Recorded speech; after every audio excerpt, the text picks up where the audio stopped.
All right. One more minute. We'll get started in one more minute.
One second, they're not hearing it, so. Test, 1, 2, 1, 2. Here.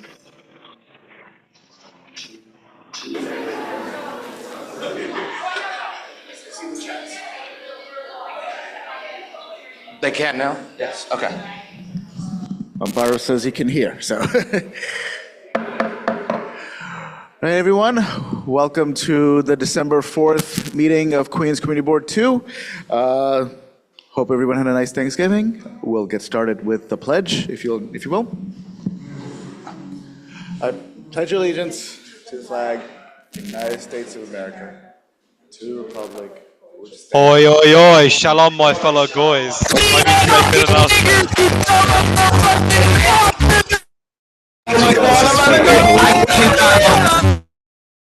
Thank you for your cooperation. With all of your white power. Slam dunk the nigger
The December 4th, 2025 meeting of Queens Community Board 2. We're starting over, so there was no disturbance. All right, let's do the pledge. Pledge allegiance to the flag, United States of America, and to the republic for which it stands, one nation, indivisible, with liberty and justice for all. All right, we're going to move right along to remarks from representatives of elected officials, starting with Tiffany. Sorry, there you are. Welcome.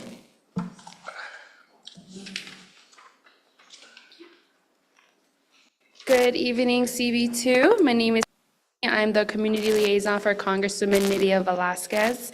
Some federal updates since November. So we are finally finished with the 34-day shutdown. The government reopened on November 12th. So although the appropriations bill did pass on November 12th, the Congresswoman in fact did vote no against the big beautiful bill to protect healthcare affordability in the district. As we are in still the early stages of this bill passing, we will still continue to update you all on what is to come with the new policies, as this will definitely affect the nation. In regards to a case, our office is aware of the detainment of a 6-year-old child and their father on 26 Federal Plaza last week on November 26. Our office has been in touch with the attorneys for Fay and Washing and the appropriate city and federal agencies.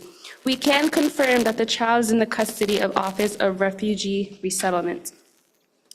We will continue communicating with the attorneys and will provide whatever support that the child may need at this time, although there are legal limits on what we can be sharing publicly, but just wanted to let everyone know that this is something that our office is well aware of and will work on. We are continuing to support the child and the father and press federal agencies for compassion and humanitarian parole for Faye, a 6-year-old student. It's really disgusting what's happening nowadays. And then a quick last update in regards to our current students that are applying to college or are redoing their FAFSAs. The FAFSA form is now available to students to apply for the 2026-2027 academic year. The form is open from September all the way to June of 2027. So let's start getting our financial aid papers all together. Our office actually has a list of congressional internships and fellowships. If anyone is interested, please contact me. I am the direct education person for the district. So give us a call at 718-340-6244, or you could just ping me over there. All right, any questions, concerns? Yes.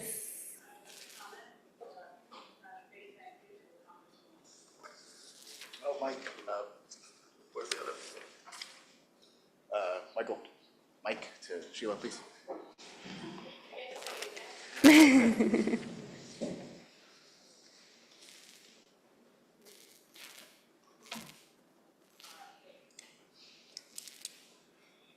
Just wanted to say thank you to the Congressman for her years of service. Thank you.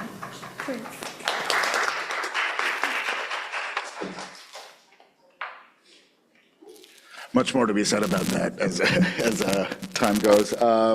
Next, I don't see anyone from Congresswoman Grace Meng's office, so, sure.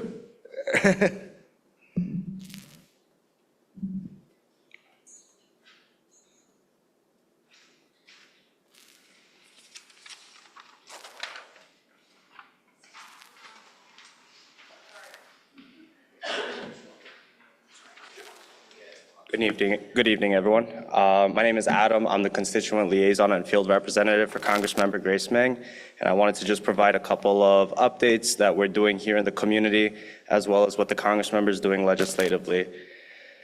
Starting off, we do have an e-waste recycling event on December 7th. That's in collaboration with Councilmember Linda Lee, Senator John Liu, and Toby. We also have a Veteran Intake Day on December 9th from 10 a.m. to 2 p.m.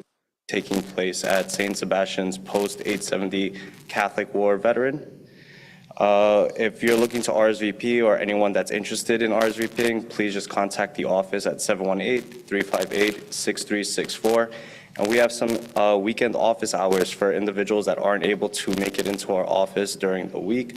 That will be taking place Saturday from 10 a.m. to 1 p.m.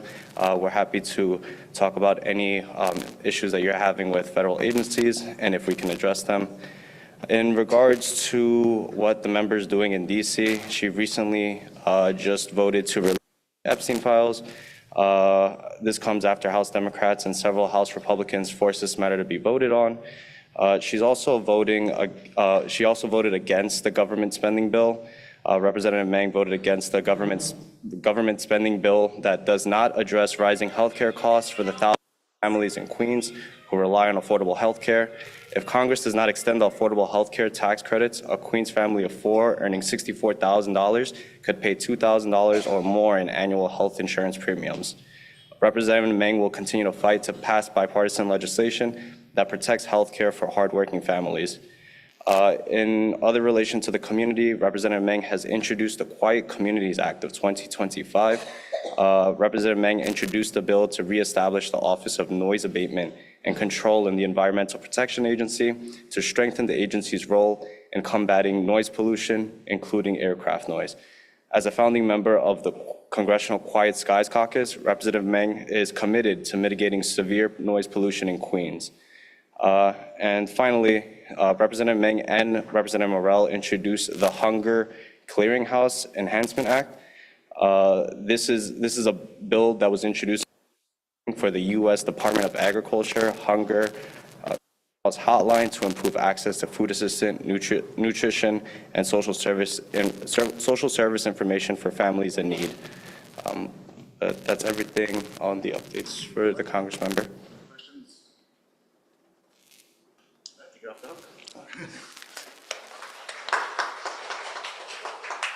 Thank you, Adam. Mercedes, next, from Senator Generis' office.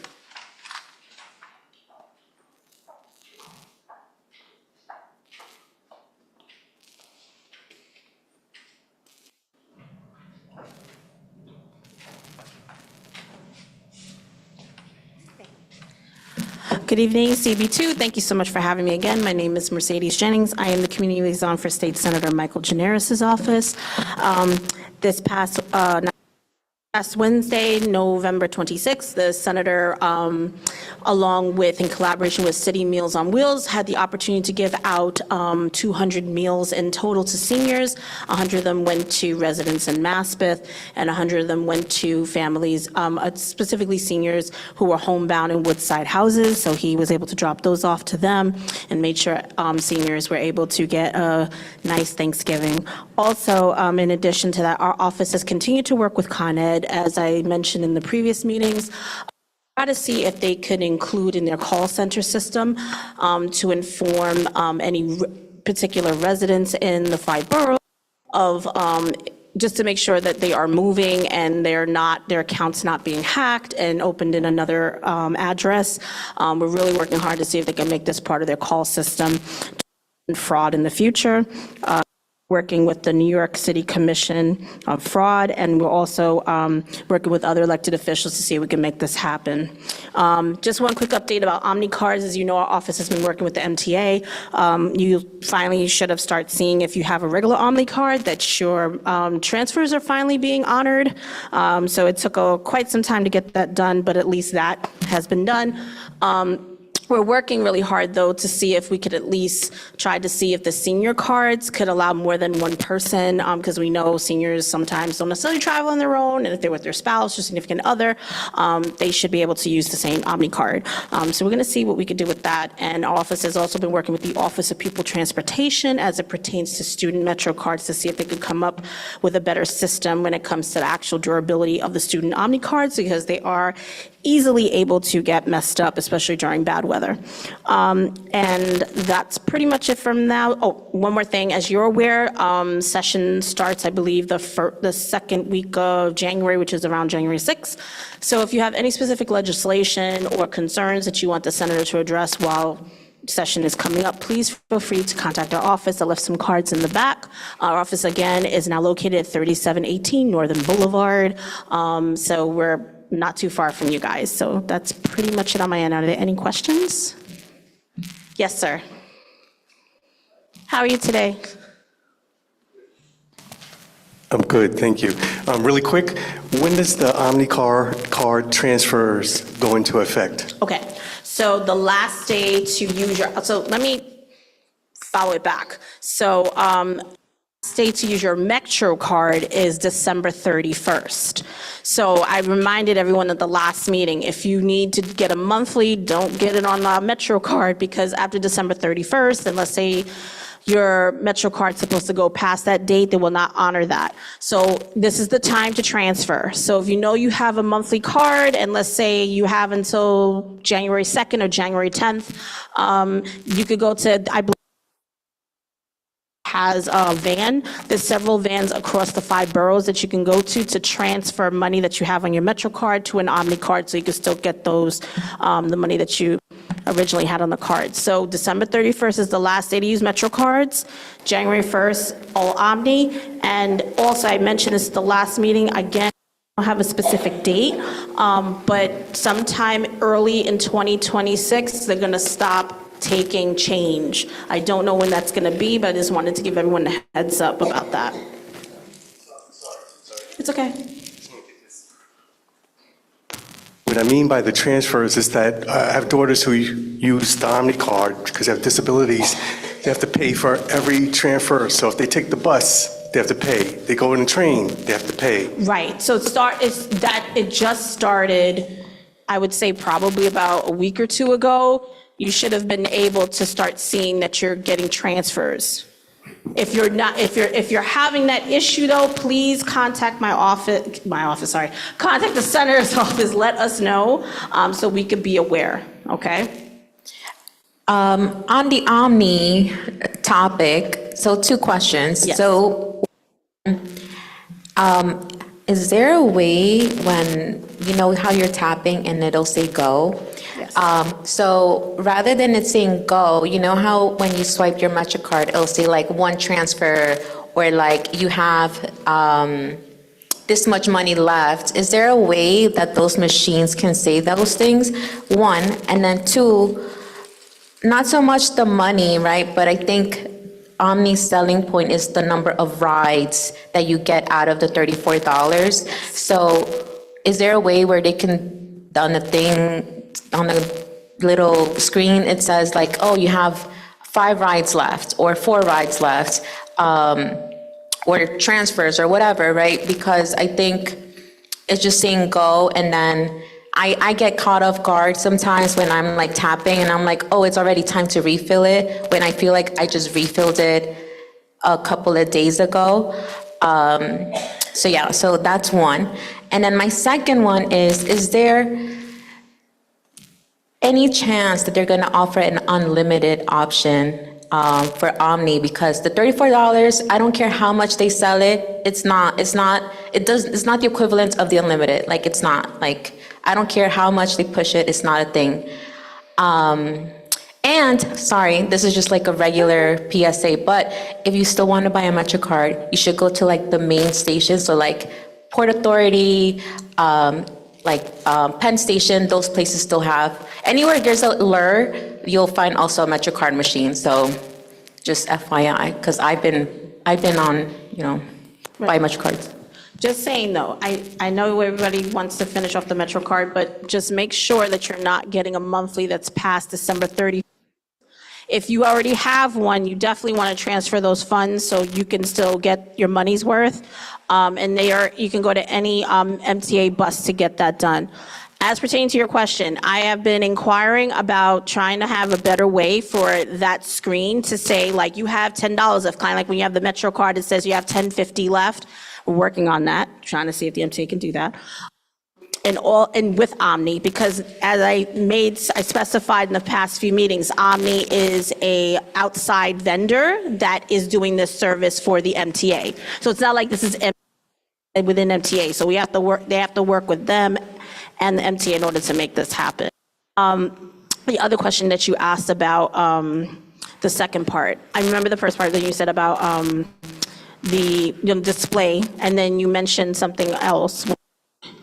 The rides left, yes. So same thing. So we're trying to see if there's a way that we can have a much better system to do that. And then also trying to advocate for the unlimited back. Because I know you're not the only one that has brought that to our attention. We've gotten tons of emails and calls about bring back the unlimited card. So we're trying, we'll see what we can do. I can't make promises, but we are advocating for the community to see what we can bring back. That did work with the Metro card.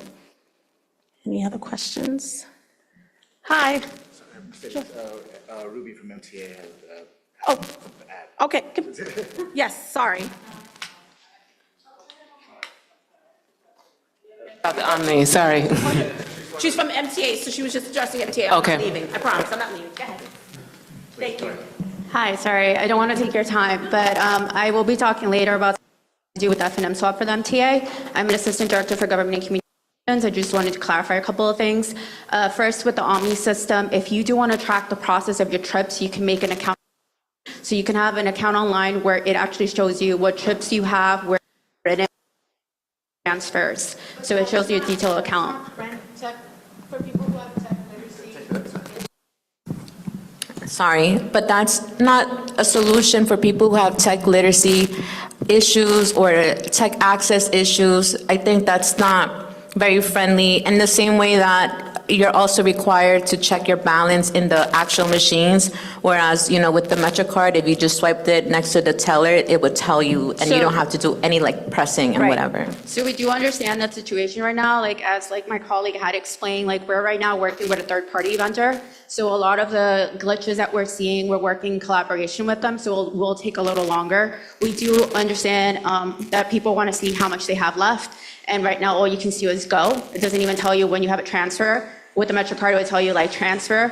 Currently, we're working with them. We're seeing when we can actually change that. So that's a conversation we're having. So that's something we're working on. But in the meantime, to assist or facilitate folks, we are telling them to create an account. Also, on the actual machine itself, you can see your past transactions for a couple of days or a week. So it would also tell you what you have done, where you have written, or if you had gotten a transfer or not. So you should be able to see that. Although that's not very friendly for everyone, that's something that we're giving in addition in the meantime while we're working out the kinks with them.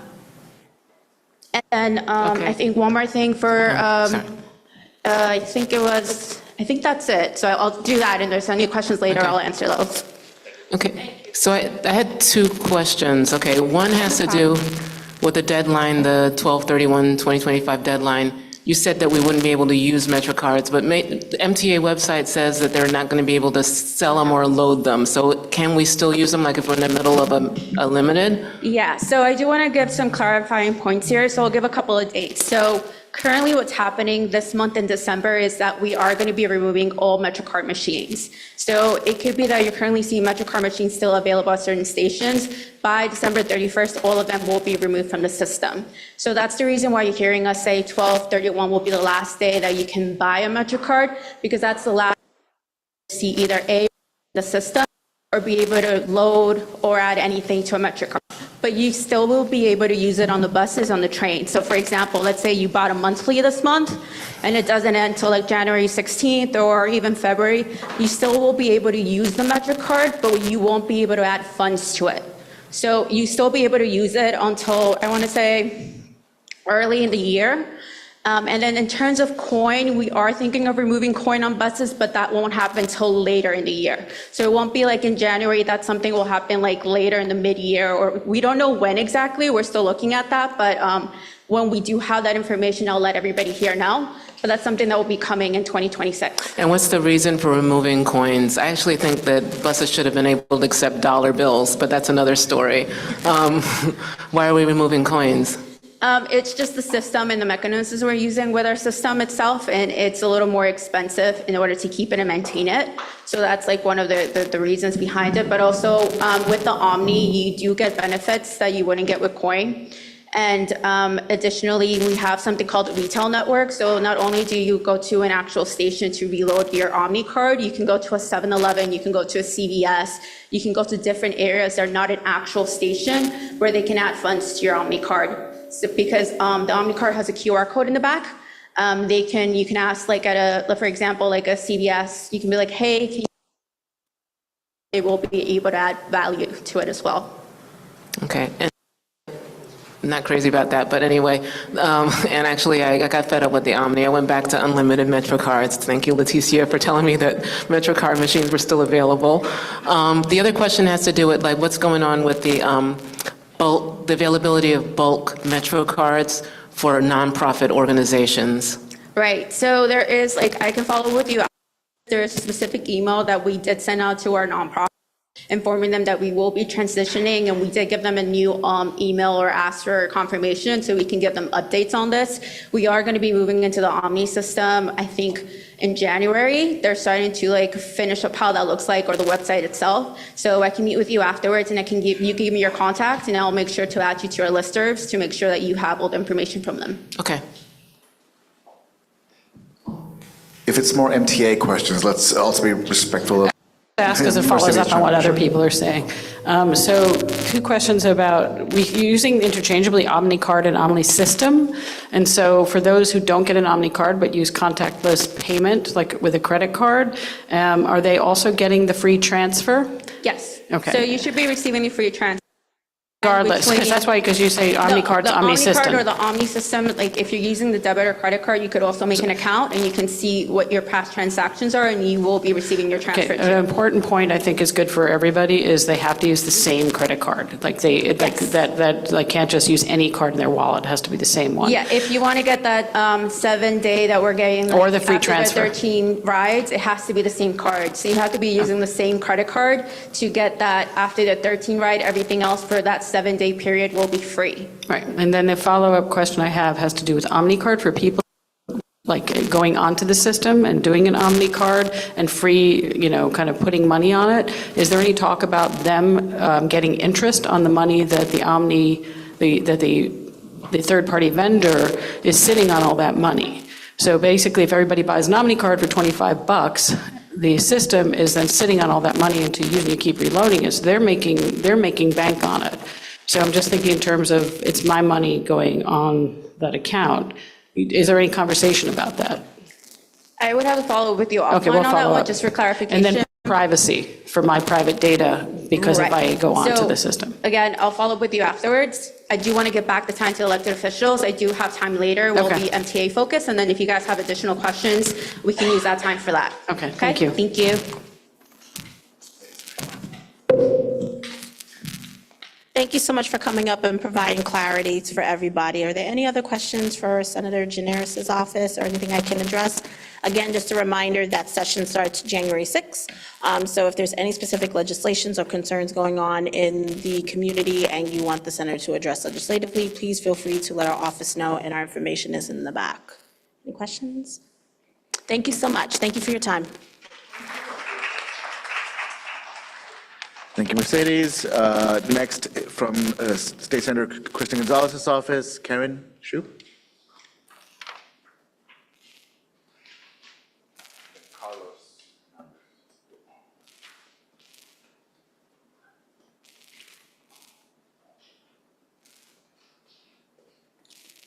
Hi, everyone. My name is Karen, and I'm the District Director for State Senator Kristen Gonzalez. The Senator is hoping to come for the second half of the meeting to address you all and answer questions, but in the meantime, I'll be here to give an update from our office.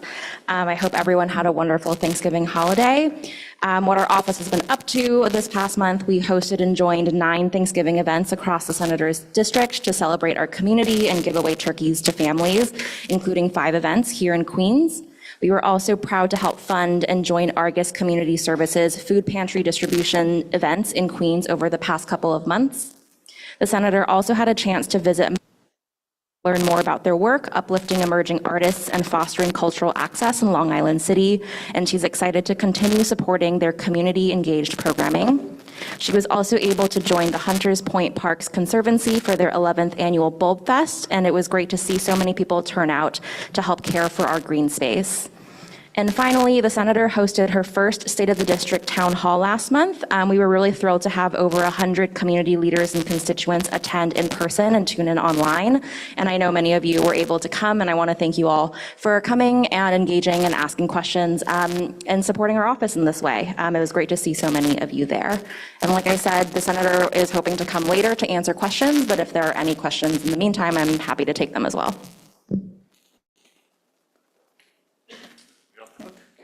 Thank you. Carlos from Assemblyman Raga's office. From all the TikToks, I recognize it.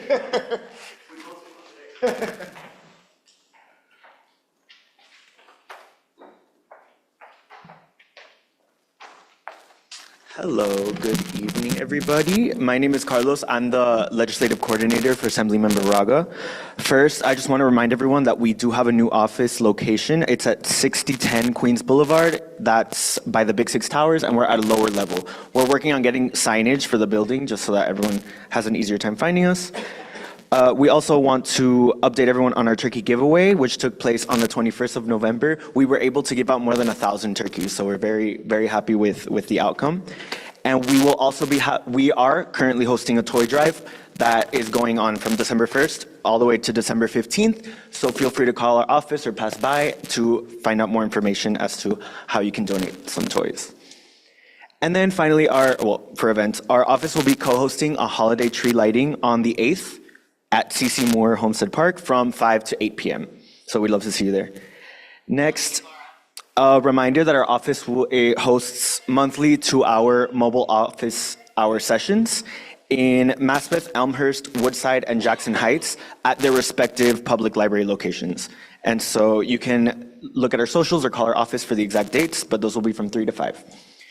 And finally, we had the chance to join Assemblymember Jessica Gonzalez Rojas in a rally outside of Con Edison to urge the governor to sign a bill that would repeal what's known as the 100-foot rule, which essentially allows utilities to charge ratepayers for any expansion of the gas line system. So we just wanted to shout that out as well.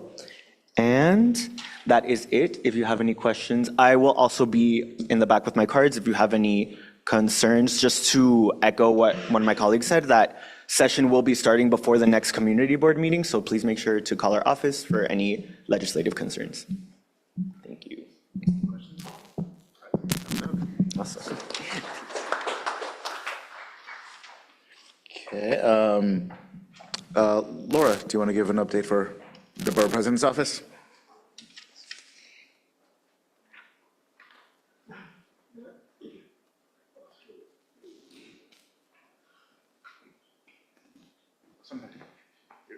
All right.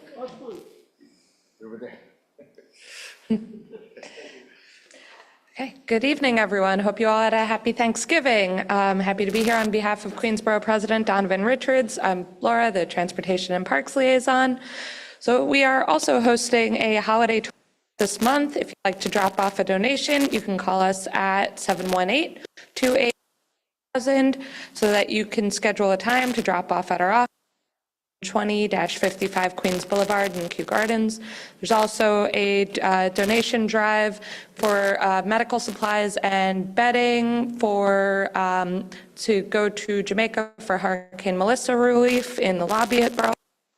We will be collecting toys and board games up until the holiday tree lighting, which will be Monday, December 15th at 6 p.m. On Wednesday, December 17th, we'll be hosting a Hanukkah menorah lighting ceremony at 4:30 in front of Queensborough Hall. You can RSVP to any of these events on the website at queensbp.nyc.gov. Also, the community board application will open on January 5th, 2026, and it will close on February 13th, 2026. For all those interested in applying or reapplying, you can follow up with our office when we make the formal announcement and launch the application link. The announcement will be made via our social media, email newsletter, and on our website. If you have any questions or concerns, feel free to reach out to our office. That's at 718-286-3000. You can always email me directly at lshepard@queensbp.nyc.gov. And I have cards over there if you need. And while I'm up here, also want to note that the Department of Transportation will be holding a public workshop on the Queens Waterfront Greenway Monday night, that's December 8th from 6 to 8 p.m. at the Jacob Reese Settlement House at 1025 41st Avenue. I'll be over there, so thank you. Thank you, Laura. Next is Narissa from DA Katz's office.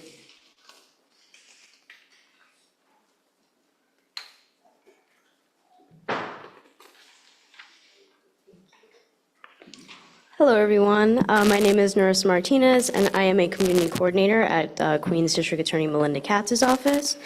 Just two quick updates for you guys. You may have seen Queens District Attorney Melinda Katz in news recently. She hosted a press conference to announce a major gang takedown. 32 reputed members of a Southeast Queens gang were indicted for their involvement in 13 separate shootings over the span of 4 years. This case allegedly made our neighborhood streets a shooting gallery, with gun violence breaking out in broad daylight in busy retail areas, neighborhoods, and near schools and playgrounds. These 13 shootings resulted in the deaths of 3 people. A 66-year-old man driving by was shot and killed when an alleged gang member spotted a rival gang member and started firing. When the innocent driver was pressed, he lost control of the car. The vehicle hit an innocent woman on the sidewalk. She did survive. In another shooting, a 15-year-old girl was doing schoolwork at home and was struck by a bullet in her leg. The shot came from outside when reputed gang members again were aiming for a rival. The DA's office, in partnership with the NYPD, investigated these shootings for about a year, and now these 32 individuals are variously charged in a 97-count indictment with murder, attempted murder, conspiracy, weapons charges, and other crimes. The investigation also resulted in the seizure of 17 illegal firearms. We also have an announcement for our Legal Explorers program. This program is designed for high school students throughout Queens to expose them to various careers within the legal field. Excuse me. If you know any high school age students who have an interest in criminal justice and would like to explore career opportunities, with becoming a prosecutor, defense attorney, forensic scientist, or a judge, then we can give you this flyer here. I have a few in the back along with our newsletters. But yeah, it also has the email that you can request the application from. It's youthempowerment@queensda.org. And yeah, that'll be it from me. Thank you. And if there are no other, what's up in the move? You got an update? Oh, what's up here?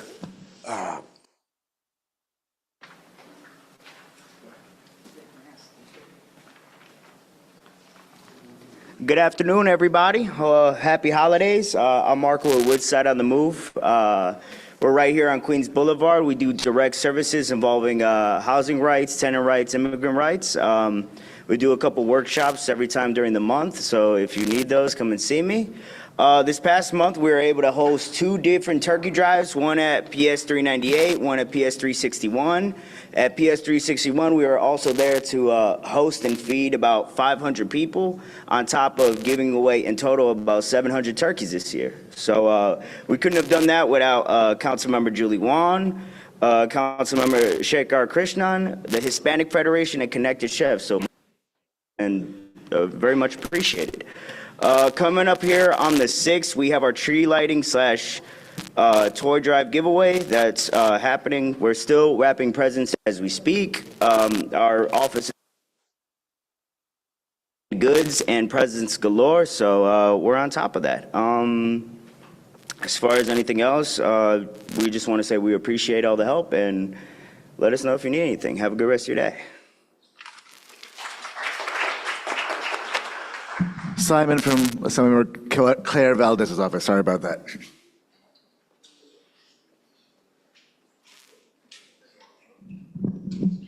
Hi, everyone. How are we tonight? Okay. My name is Simon Tagney. I'm here representing the Office of Assembly Member Claire Valdez. Very pleased to be here with you again.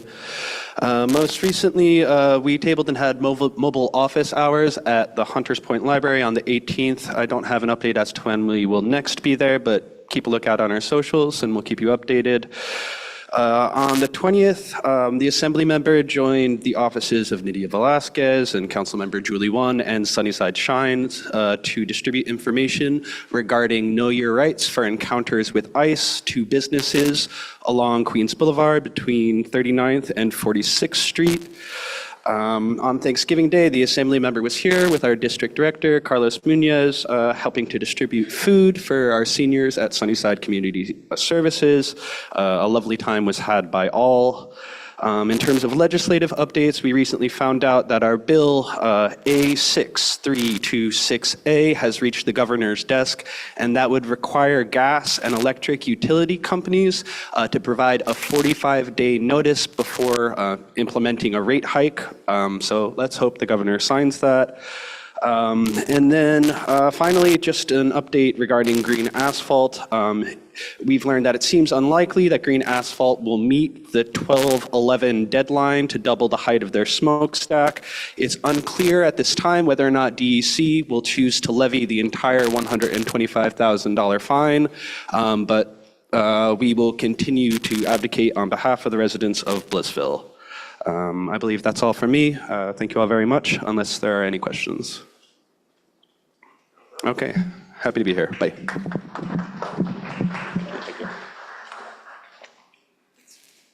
Okay, don't see any other representatives from elected officials, so DCP, for your regular update.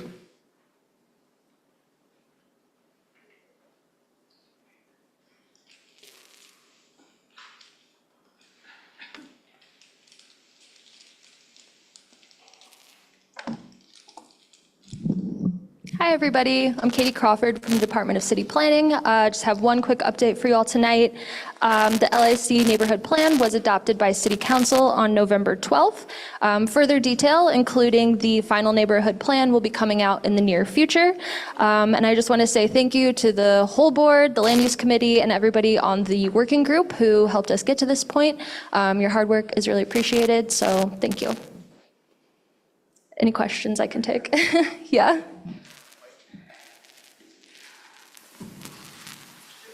Hello. There's more of a comment. I still want to say there is no one LIC. There's still a tale of two LICs. I live in LIC. I see no investments except investment neglect. So I just want to put that on record, that there's still a separation for the haves and haves not. Thank you. Thank you for your comment. Blissville is what I'm referring to. Thank you.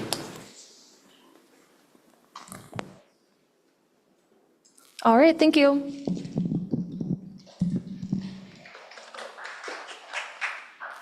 Thank you, DCP. Monica from Sunnyside Community Services, are you online? Randy, we may need to... He just unmuted me. I'm on, I think. Can you hear me? Can you hear me? Yep, we can hear you. Great. Thank you. Sorry I couldn't be there with you today. Monica Guzman, Director of Development at Sunnyside Community Services. Just want to make a couple of announcements. Last month, November, was National Caregivers Month and National Alzheimer's Awareness Month. Want to make sure that everyone knows that that's one of the many programs Sunnyside Community Services offers. We can provide support to caregivers who are caring for loved ones with Alzheimer's, dementia, or other illnesses. So we encourage folks to reach out to us for support. This coming Saturday, in the center you're in now, we're going to host a free concert with local musicians performing jazz and classical music. Afterwards, there's going to be a reception with wine and light bites. Please visit our website to sign up. There's also some flyers. I know my colleague left some in the back. We were open on Thanksgiving Day for our senior center members. We hosted about 200. And as you heard, we were joined by Assembly Member Valdez, Senator Generis, and Community Board Member Lisa Deller. And right before that, we also distributed 250 turkeys and 200 bags of groceries so that families could enjoy Thanksgiving at home. And just 2 days ago on Tuesday, we hosted our first holiday event for 200 guests from the local La Quinta shelter. We were able to provide them with a holiday meal and toys for all the kids. And lastly, just want to thank everyone who donated on Giving Tuesday to help make that our most successful one yet. All these donations allow us to make the variety of programming possible. Just say thank you and happy holidays to everyone. Thank you, Monica. We'll go to general public comment after our two speakers. So if there's no other community partners or anyone else, I think we're good. Cool. So moving right along to our first guest speaker of the night, Ruby Benitez from MTA.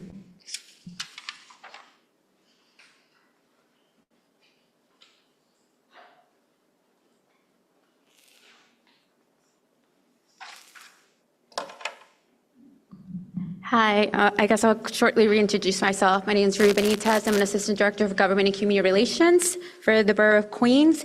I just came to inform everybody of the upcoming swap. So we're just giving like a final reminder. It's happening on Monday. I did leave a couple of brochures. Essentially what's going to happen is the F and the M starting Monday at 6 a.m.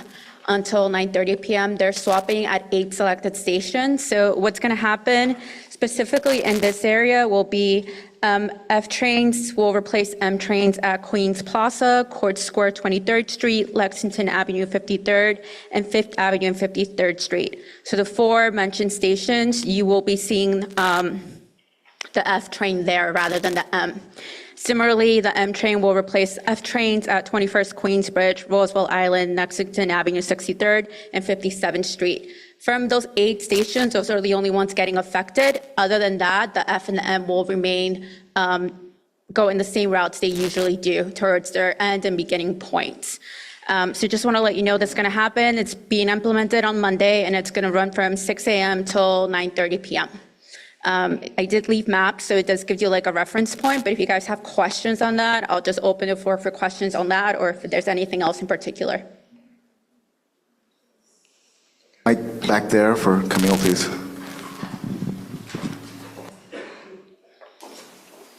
Thank you. Why is it time-bound? And why those hours?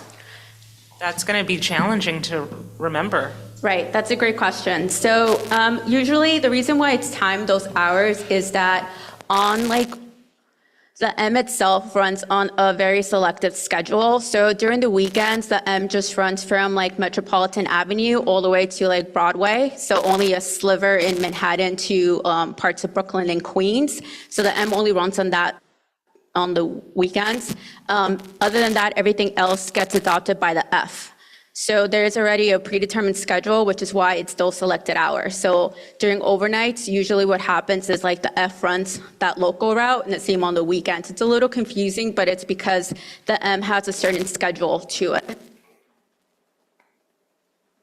Feels like you're burdening the folks who were on those stations, like Queens Plaza, instead of giving us the benefit of getting the 6th Avenue line. And it sounds like we're not going to have the service on the weekend either. It'll just be M on the weekend. Sounds like not a benefit to LIC.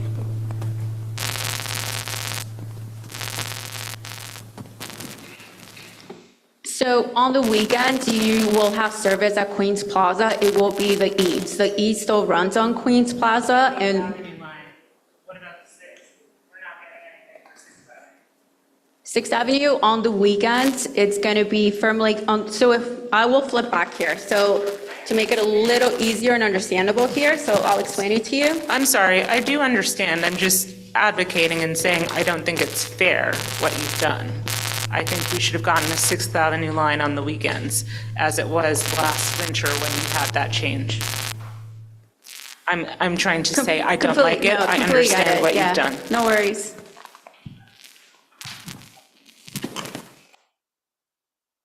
I have a different question, so. Oh, you too?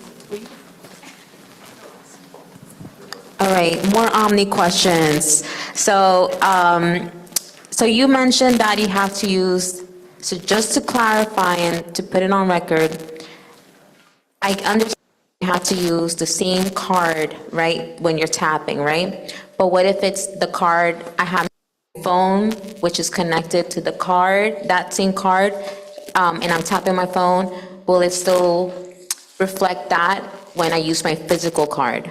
Right, that's a great question.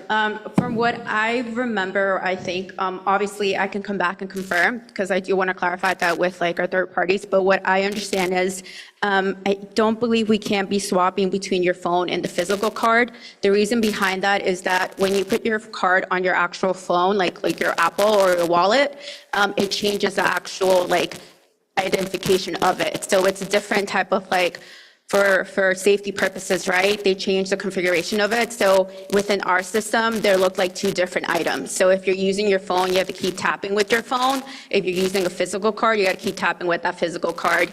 Because when you have your wallet, right, on your phone, your debit card, they do a safety feature of it that it doesn't show the actual like number, they change it. So you have to keep using one or the other, which is a little confusing, but that's how I know. But obviously, I can come back and clarify that to the community board. My last question for now. Is there going to be a feature for me to add my Omni card to my phone? That's a very great question. Currently, right now, we don't have a feature. I will bring that back. That's something we have been getting a lot, that everybody does want a feature that you can put your card on your actual phone. I think what we're doing right now is we're trying to figure out the kinks and like the glitches we're having currently with the system itself. Later on, probably that could be something we do, but for in the meantime, similar to when we transition from like tokens to Metro cards, we're trying to figure out the immediate kinks, and then as we go and progress, we can look into that. So I can bring that back and see if that's something we can do later on, but it won't be something immediate. This is switching gears completely. Can you talk on any bus stuff? So I'm not the person that did the Queens Bus Network redesign, but obviously I can get the questions offline, and then, I can bring it back to the community board, or you can let them know and we can give a response like that. So I should go over there. You want me to, or can I ask? Okay. This has to do with the new bus stop for the 101 on Borden Avenue, right by the tunnel vent. I'm really pushing back and Riley for the Transportation Committee. It's a dangerous, you can't get to it, like you got to cross the street there, so coordination with DOT. You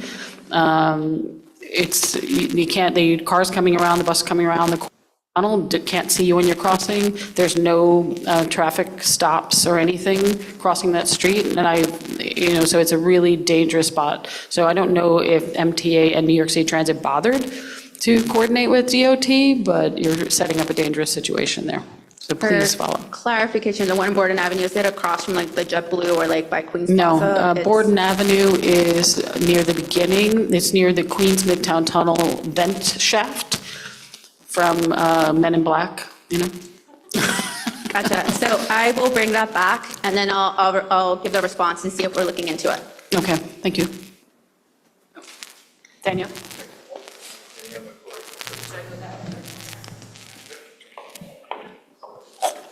Because So another question about the FM swap. So it strikes me, right, that the main reason why it has to switch back on the weekends, right, is because the M's not running, and so something has to serve Queensbridge houses and Roosevelt, right? I'm wondering, is there any possibility of just running the M on the weekends, bringing back 24/7 service? That way, the FM swap could be permanent, 24/7, and more consistent for everyone in the neighborhood. Right. We have been getting that a lot, and that's unfortunately right now in the foreseeable future, that's something we can't do, but we can look further on. The reason behind this is that we will be, we're doing CBTC East work on the area where the M runs, the M and the R, so that we sometimes need that in order to do the scheduling, like track work and maintenance on it for next year. So currently, that's not something that we're looking into doing, but maybe in the future, we can always certainly circle back and revisit that when we get there. Okay, so once that CBTC work in the tunnel is done, then we can revisit the potential of bringing back the M train? We can revisit it, Okay. potential, and always do bring it back, so. What's the rough, I know it's not like a real timeline, but what's like the rough ballpark timing expected for that CBTC work? So I don't have the answer offhand, so I can give that, but I can definitely bring that back and give you guys an answer at a later time. Sure, thank you.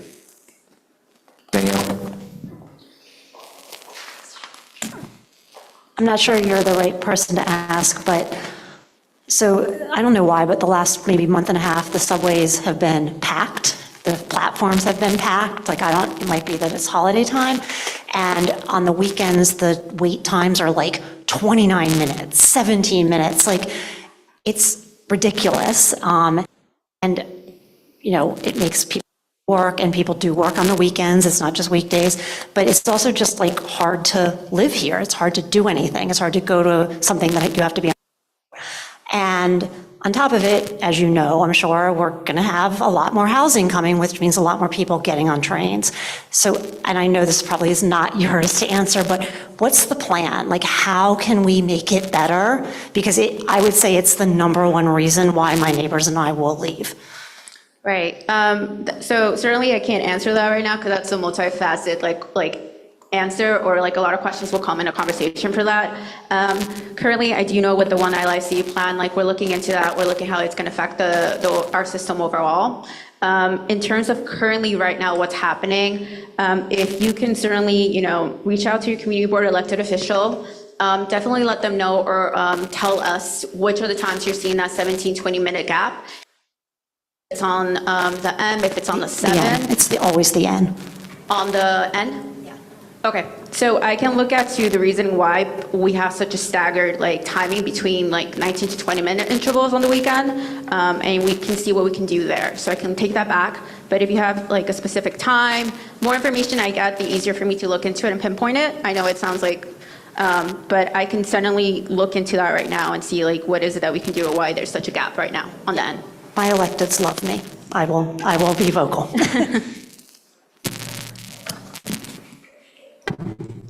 Any board members online have a question?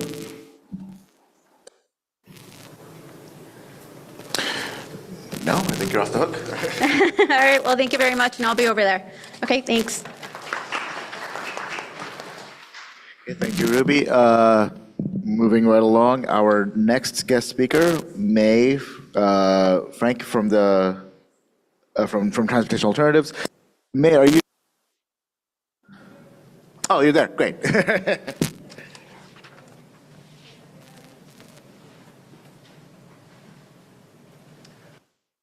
And this is a informational presentation only. We've already sent a letter of support from the Transportation Committee.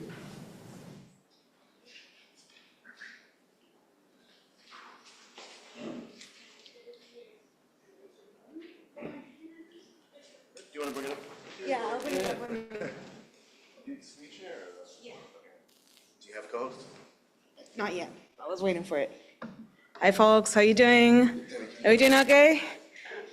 Thanks for bearing with us. I know it's late. I know it's cold. I know it's December, and we're all hibernating, so I appreciate your time.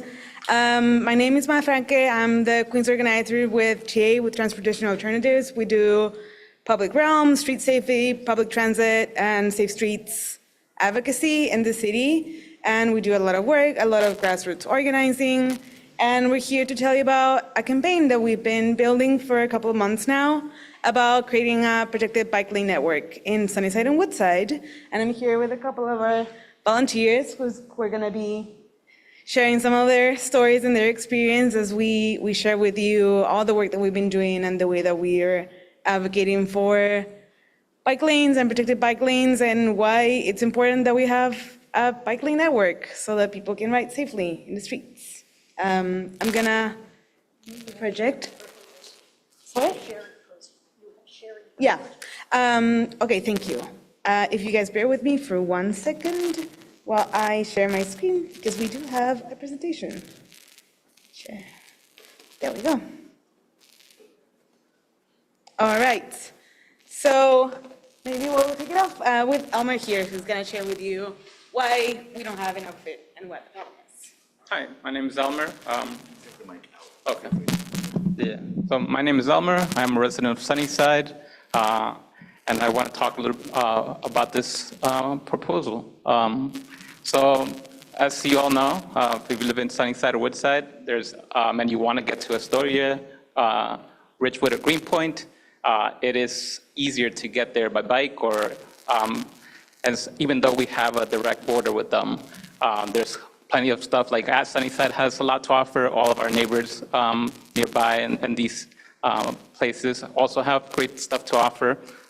You could, like, there's workplaces sometimes, right?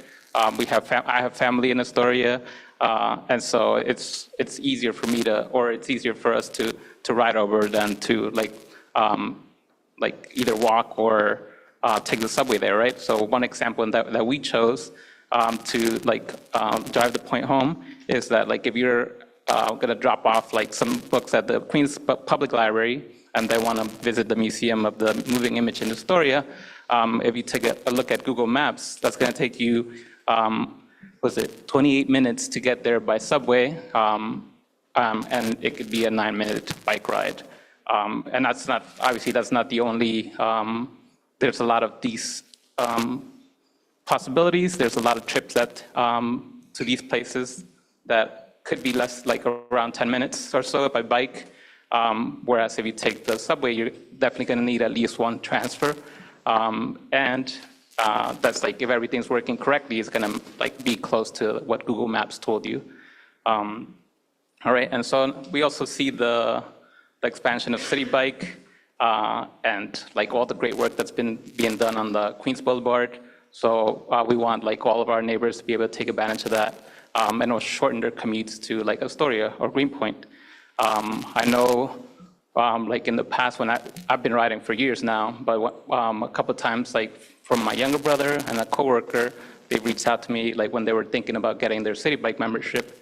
And they were like, can you ride with me like a few times? Like, just because I want to be able to find like my way around. Like, I know that what Google Maps tells us not always like the best way to go.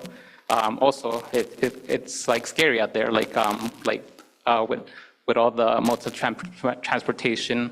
And I'm like, yeah, I'm gonna do that.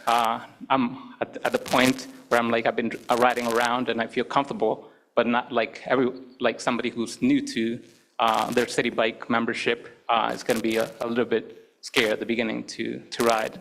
So we want, for this reasons, we want to, we would like some protected bike lanes so that takes that whole fear out of the equation, or as much of it as we can possibly do. And so some of the numbers in our City Council District 26, there are nearly half of our households are car-free, and we do have a lot of people who commute to work already. And so this comes to what we are asking. And so there's a couple of gaps that we've identified where that there's some bike lanes, but they're not protected bike lanes. And then, so I'm going to pass it off to Phil to tell us more about that. Hi, good evening, everyone. My name is Philip Leff. I'm your neighbor on Sunnyside, and here to show off some of our research from rides we've taken with community members and discussions we've had in the community about routes that connect destinations and provide safe walking, cycling for all. We're just gonna, okay. Let's see, okay.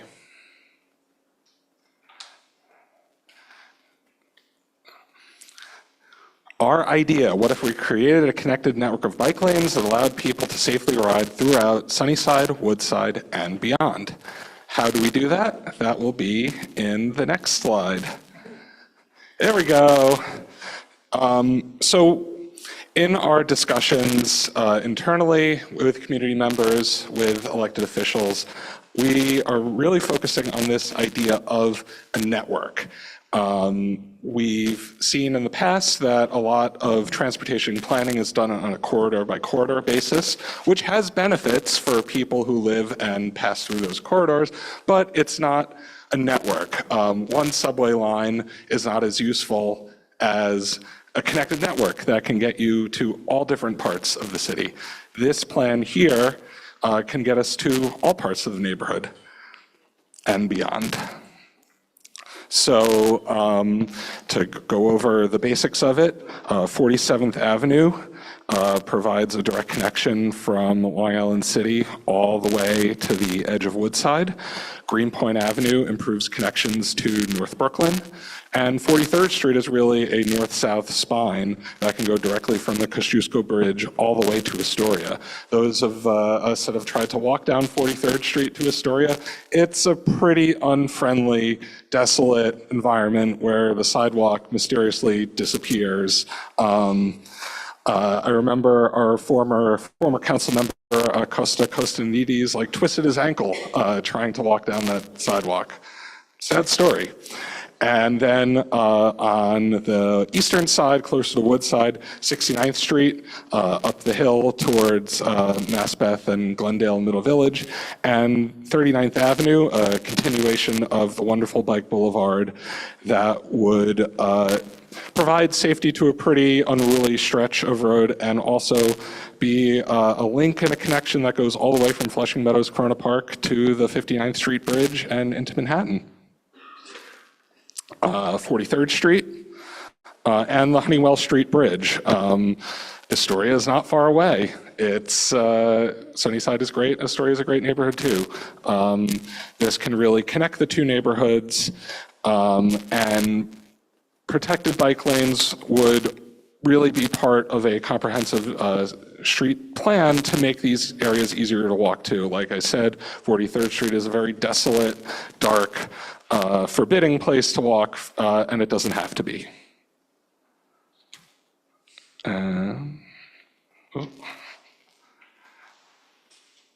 Okay.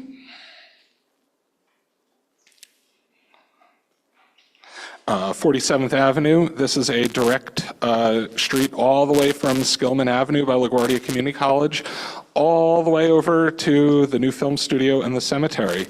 It is an uninterrupted street that does not have any bus routes, making it a perfect place for traffic calming. It also passes by IS 125, the very tragic site of where a was killed by a reckless driver of a box truck. So we have an opportunity to make streets in front of schools safer. And 39th Avenue and 69th Street, these help connections, the bike connection to 34th Avenue and Northern Boulevard really extends from the park all the way to the bridge. One thing Sunnyside doesn't have is great park space. Unless you're privileged enough to be a member of the Sunnyside Gardens Park, there is no grass. Being able to bike to Flushing Meadows Corona Park lets a family have a picnic on grass. How nice is that? And for 69th Street, the same can be said to ride to Forest Park. So this is really about expanding access and opportunity. And lastly, our Greenpoint Avenue. This is a very direct connection to Greenpoint and North Brooklyn. It's also a pretty unruly stretch of road. A lot of speeding trucks, very unpleasant to be walking on as well. So this is an opportunity to rethink these connections into North Brooklyn as well. And what, our little disclaimer, we're not transportation planners, we're actively engaged citizens. We are here to initiate, to begin a dialogue with the professional planners. If the professional planners are saying, well, these routes you came up with won't work for whatever reason, we're fine with that. We're here to open the discussion. We just want to make sure that our goals are met of network connectivity and of travel through our neighborhood and beyond.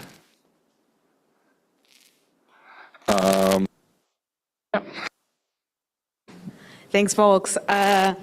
Just to wrap it up, these are not things that are set in stone, but we do want to emphasize that we've thought about them. We didn't just write them out them and thought, oh, these would be nice, and we just thought of them at the top of our, talked about them, we've analyzed them, we thought about the best areas and the places that would make the most sense for connecting those networks, and we just came about these things are not set in stone. He needs to do a study and a proposal, but we are asking for them to address these connectivity issues, and I think that illustrates or drives the point home that the DOT actually has done some of its community studies and has highlighted the exact same bike lane networks that we're showing you here. And this is from a 2015 study. So this is not a new issue. This was 10 years ago.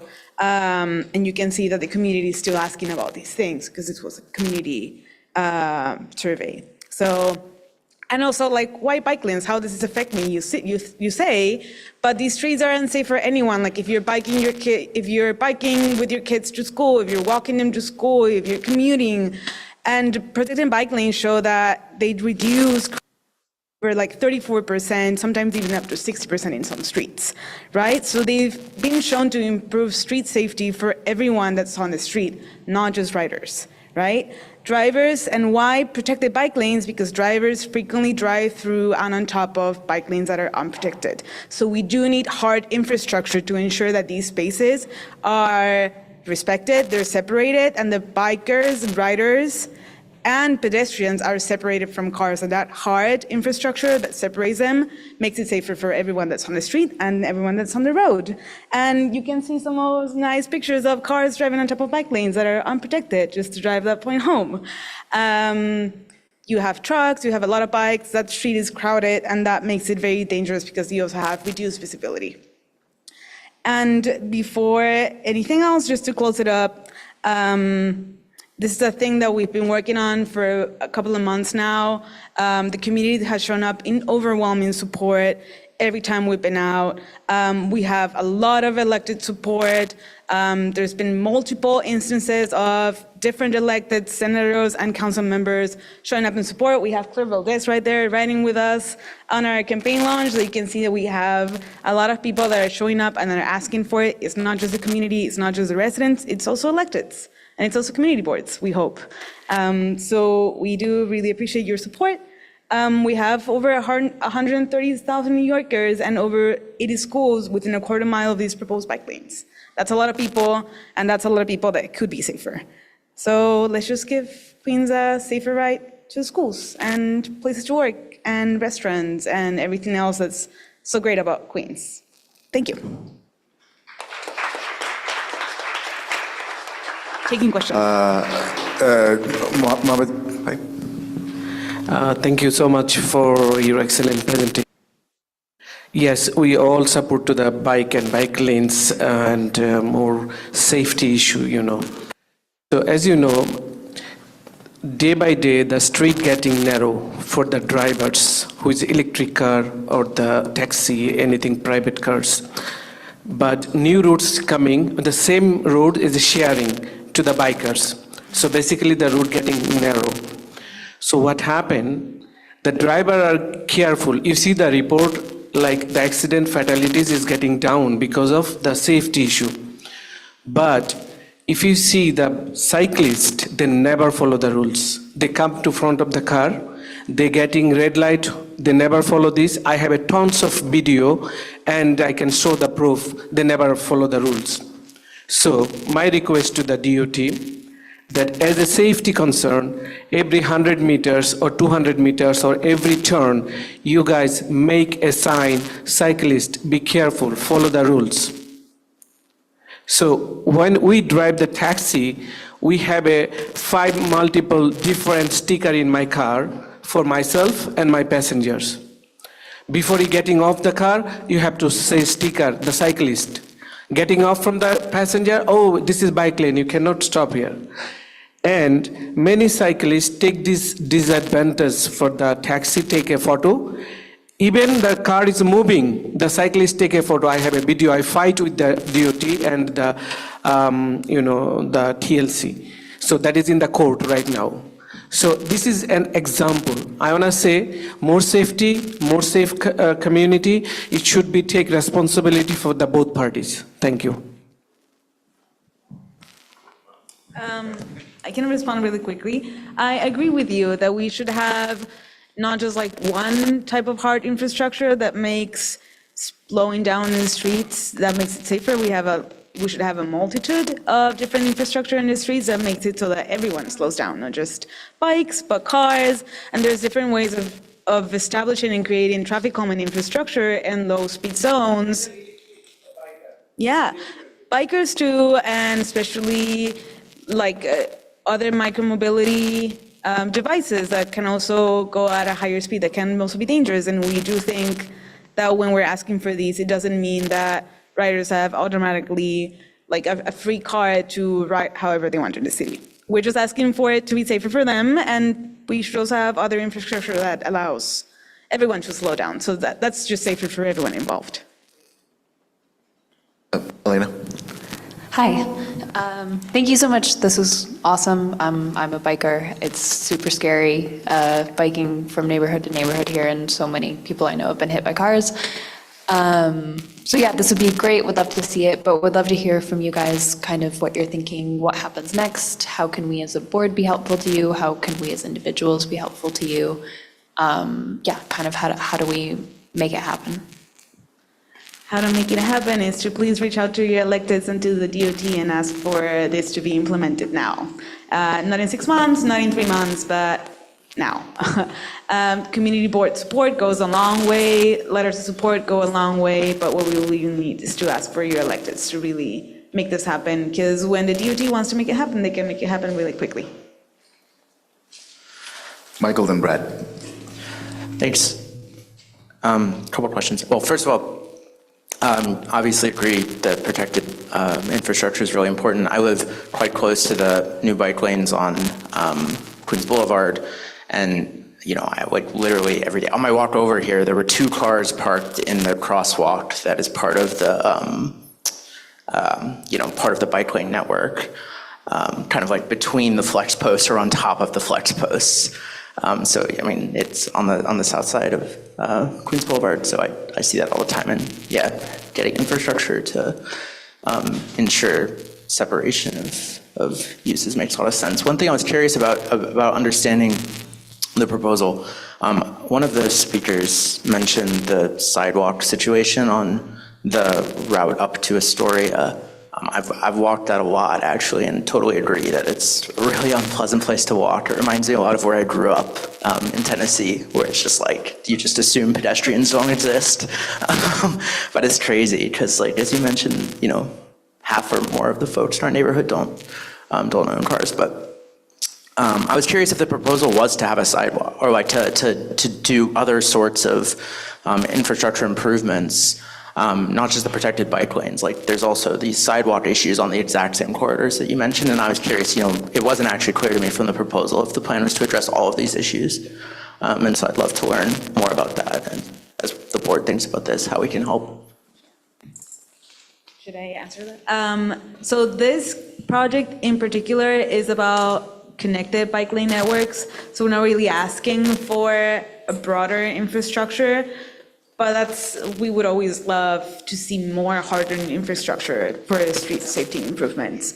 It's just this particular one just is seeking to address bike network issues and connectivity, so that we're connecting the longer corridors the beautiful ones that we already have in Queens, so that they're easy to access from one to another. But we definitely always want to see better safety infrastructure in the city. Open streets, bike boulevards, that's just always a thing that we're aiming for. Yeah. I think what we've seen with the Queens Boulevard protected bike lane is that there were a lot of pedestrian improvements that came with it, especially with the new bus boarding islands that are finished, and really just make the street a lot easier to use for bus riders. So we would hope that a protected bike lane would address the other issues as well by better organizing the space on the street. Brad, Eric, Corey, and Osman. And it's up. Go ahead. I just wanted to say thank you for the work that you've done, and that I support what you guys are up to. I also wanted to just express support in particular for making 69th Street a protected bike street. I feel like it's really kind of a forgotten corridor, but it's a relatively narrow street. It's heavily trafficked. There's a lot of aggressive driving during rush hour there, and it is a bike thoroughfare. So I really, I hope that doesn't fall off your radar. A question about streets like that where there isn't, where it's a single lane street, how you would make it protected. That's a general question. And then another question, and maybe this is outside of your purview, but even in protected bike lanes, there is a lot of safety issues, with like e-bikes and motorcycles and scooters just, going by at 30 miles an hour. I've had some close calls. Is there anything as far as enforcement? And also, on that enforcement note, you can't make all bike lanes protected. And so as, was mentioned, there's often cars parked in or in the bike lanes, forcing bikers to go into the street.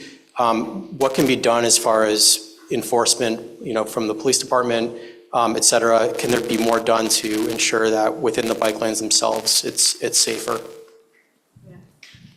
So there's plenty of other ways in which we can make infrastructure to slow down zones that isn't necessarily bike lanes. This particular case is about bike lanes, but there's plenty of other ways in which we can do traffic calming and speed calming infrastructure that just makes bikes and all devices slow down. That doesn't necessarily require enforcement, especially police enforcement, because we are fans of making sure that people are not speeding and speed cameras, and at the same time, we want to make sure we're keeping people protected, right? Especially in Queens, which is a heavily immigrant neighborhood. But there's plenty of other ways, Sammy's Law and speed bike limits and car speed limits, daylighting. There's plenty of other ways in which we can make sure we're making sure devices are slowing down. That isn't necessarily just bike lanes. And that part of that is just another vehicles are also slowing down, not just bikes. Amongst all of the recommendations here that you're making, is there any level of prioritization, right? Either and based on any data like, safety concerns, rider feedback, anything of that sort, where would you recommend beginning first and so on?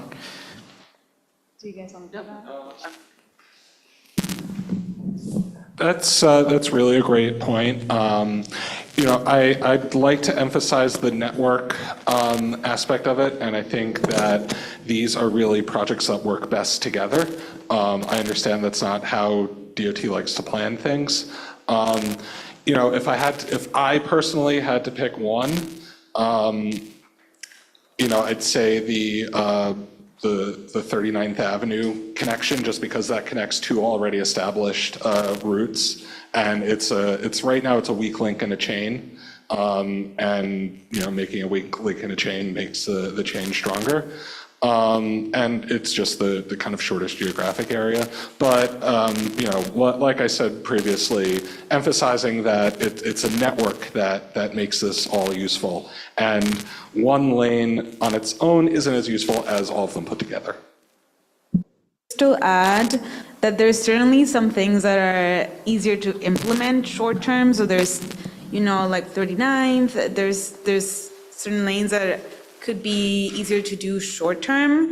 But the reason why we're just not asking for one is that we're trying to address a more holistic approach to Queens. So we've done a really good job in the past 10, 50 years of getting these beautiful, gorgeous, really big, really well done bike corridors and no way to get from one to another. And that has been an amazing work that has been done by a lot of advocates and urban planners in the city. And what we're asking for now is for us to think about networks and bike networks, and asking for the city to think about a holistic approach to the way that we're doing infrastructure in the city, and not just advocating for a single corridor anymore, which is why we're like, bike network. Certainly the DOT could do some things quicker than others, but we would want a plan that addresses all of them and has a rollout, a 2-3 phase project that is seeking to do all of them. Hello. Already people said 2% about the enforcement. Without enforced, you cannot solution this problem. Bike never can follow any law. I'm the taxi driver. I know also driving what's going on. If you're making left turn, I have to waiting for the green light. The bike stop, then I proceed. The guy coming on the other side. How we can control them? That's why I need a police. Otherwise, it's not going to control. And second thing, every bike need to have the bell, because people crossing, sometimes pedestrian crossing, they're going like sharp. People doesn't know anything. But if you can make a little bit noise, people will alert. I'm requesting that. That's it. Thank you.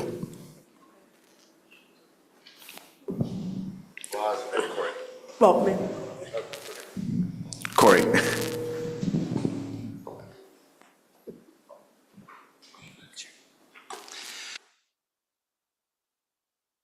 to see this proposal and to see a relatively warm reception from the board. I think cycling is very visible in our neighborhood because we have such really good protected bike lanes. But as of now, right, they all just head into Long Island City or out, east-west, basically, right?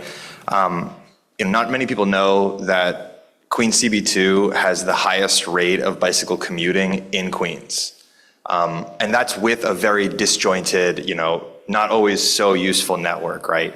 And to me, that means that there's so many people that would be willing to bike more if the network was more intuitive, more convenient for them, more useful for them. And so, if we could get something like this built, right? I mean, Sunnyside is like having kind of like, it's a moat around it. There's like the LIRR and the VQ, the LA and the VQE and the canal and everything. You're always crossing something to go in and out, right? And that means that you're on the same roads that all the drivers are on, all the trucks are on, right? We're all squeezing into the same space. So just creating that safe space for cyclists, I think, really can help to civilize the space a little bit. I bike around the neighborhood a lot. My partner lives in Woodside. I live in South Sunnyside. And sometimes you feel like, you're on your own out there, right? Like the light cycles aren't built for you. The roads aren't built for you. The pavement's all beat up. Sometimes you're like, I just want to get through this intersection so that I can move on with my day. And I think there's a lot that needs to be done to address, higher speed mopeds and stuff. But the behavior of individuals is not necessarily a reason not to build safe infrastructure, right? And I think we can all agree with that. I want a couple of points some folks made.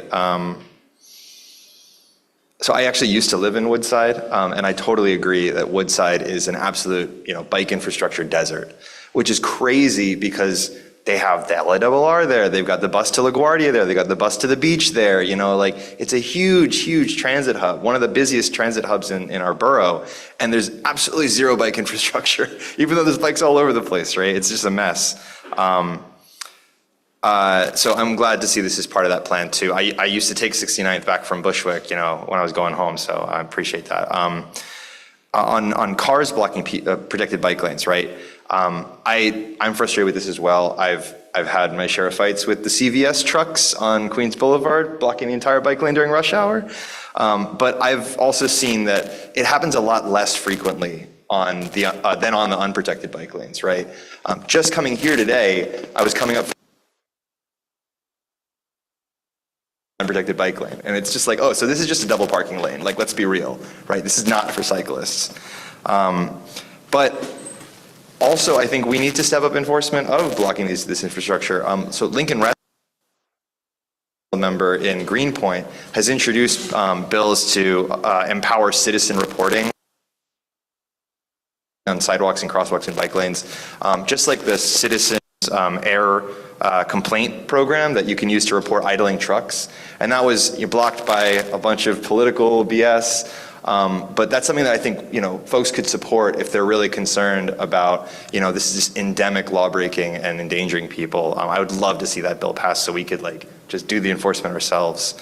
So just a bunch of different thoughts, but I'm just really, really glad to see this proposal moving forward and to have such strong support from our board.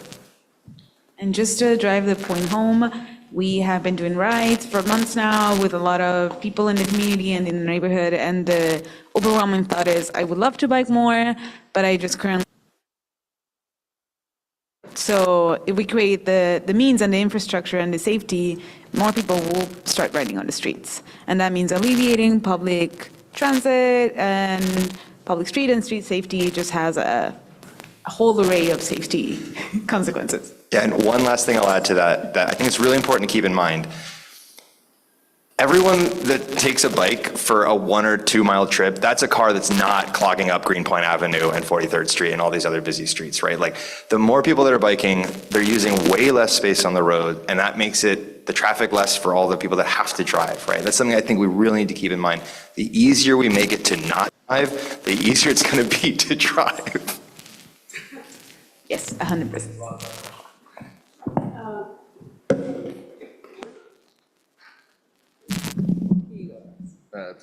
I got it. There we go. Well, obviously, I am supportive of this proposal, and you keep emphasizing it's about the bikes and the bikes. But I want to differ with you a little bit.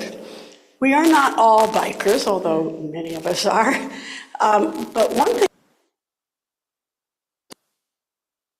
is pedestrians. And bike lanes actually make the crossing distances shorter. That's why on Queens Boulevard, the traffic calming that allowed the bike lanes was actually better for pedestrians crossing that boulevard of death. And so I think that's something to keep in mind. This is about the total network and the connectivity. All of those are good things, but it's also about safety for pedestrians.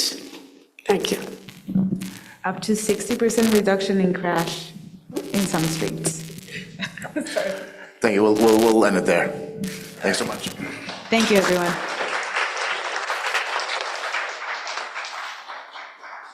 Okay, thank you so much.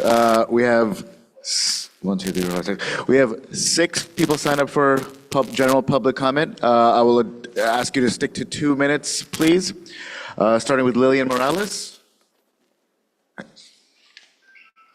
Then Melanie Marin and Marco Griego.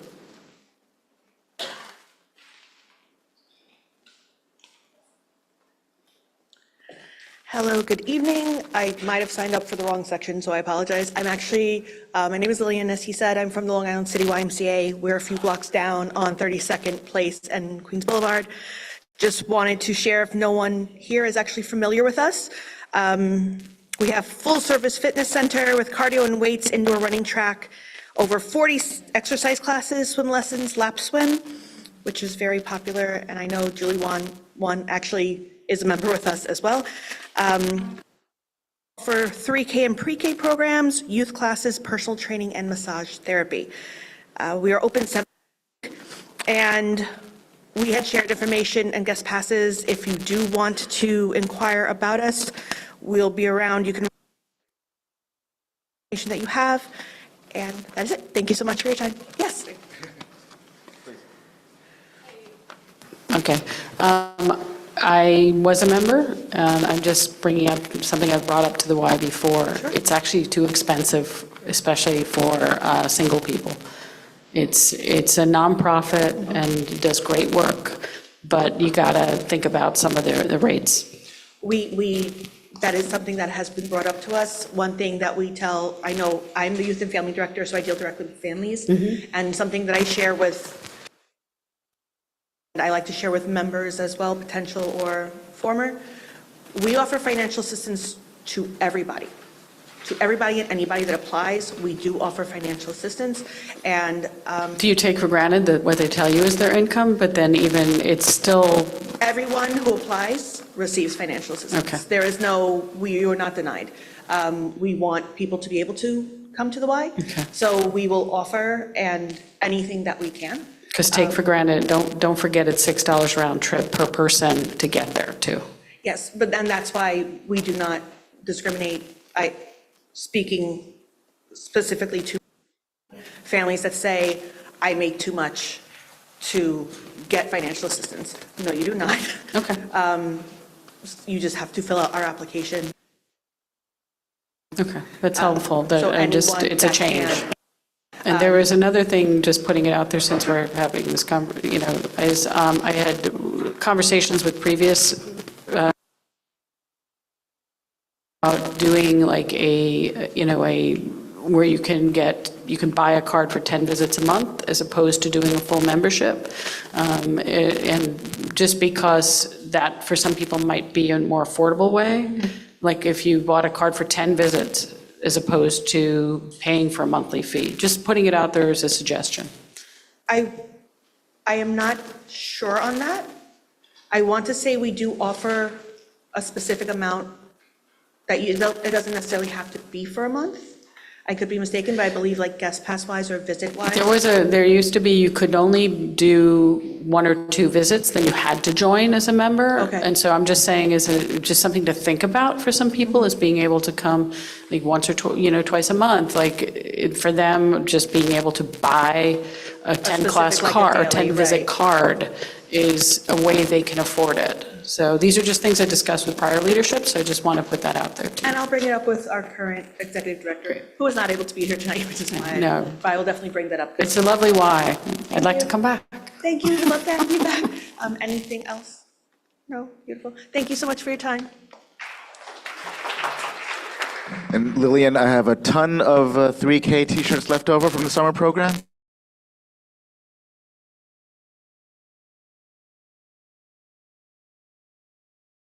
Then Marco Griego, and then Kenny Medina.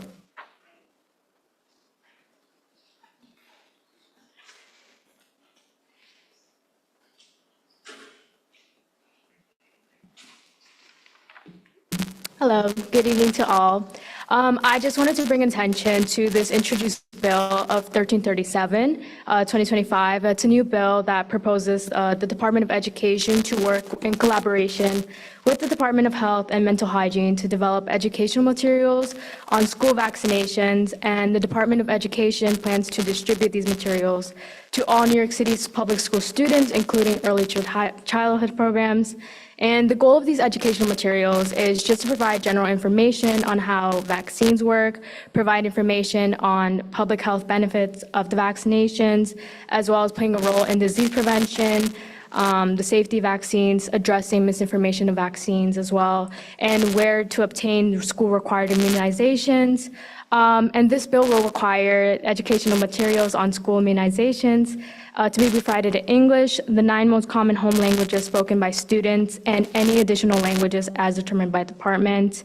And not only would it address the current obstacles on access to vaccine information, but help create additional health outcomes, including increasing health literacy amongst parents, improve health incomes, strengthen herd immunity.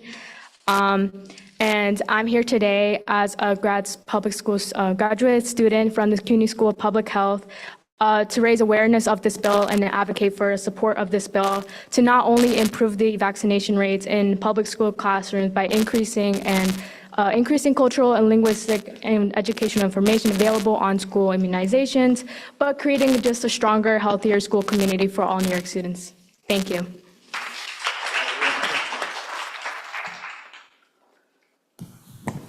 Thank you, thank you. I thought this might have gone another way, but it didn't. Is this, so I missed this, is it a state bill or a city bill? It's a city bill. City bill, and do you have the number? Yes, 1337, 2025. 25? 1337, 2025. Who's the sponsor, and is our congressman, our council member on the bill? Sorry, Yes, on the brain. as of right now, the bill is in committee. It's sponsored by the Department of Education, and I would have to look into exactly who is. I can look. Yeah. Thank you.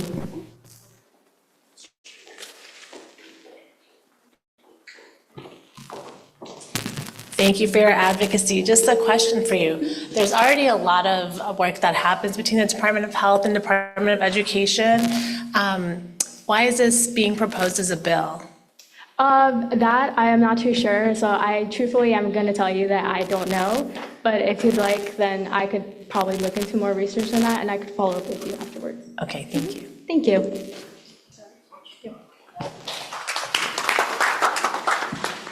Hey, Marco went, say it, Kenny.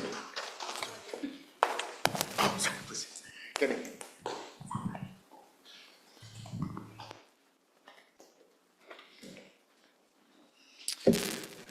Good evening, everyone. Welcome back. Good evening, everyone. Hello, everybody. So some may know me, some may not. My name is Kenny. I'm born and raised here in Sunnyside and Woodside. It's a community I love, I'm passionate about. Throughout my professional career, I've just been servicing the community in different capacities. Today, I'm coming here on behalf of Hadith. Hadith is the owner of Sofa's Grill. Sofa's Grill is on 46th Street. It's right by the Sunnyside that's there on 46th. And I'm here because since March, her business has been, her restaurant has been closed because of administrative fines. And there is a publicly funded institution in Sunnyside Shines that just has not been helpful in any meaningful way. And it's honestly very frustrating to be here because I've just been pushing along because she's just been pushing along. And I just wanted to say that because it's now to a point where it's an emergency, where she just needs extra support. As soon as I helped, I was able to at least guide her to small business services. But at this point, it's like, so with that said, like it's very frustrating because we have a publicly funded institution where we put public funds for them to help the heart of communities, which is small businesses, and to not see that has been super frustrating. So what a few of us have done is create a GoFundMe. Well, we're still in the process of doing that. But in the back, I have flyers there's a QR code for people to reach out to us if they want to help out. But I truly appreciate any support. Her personal Zelle is there as well. So I just wanted to bring this up because it is something that's disheartening, but something that I feel like the community like ours could help and push along. So thank you.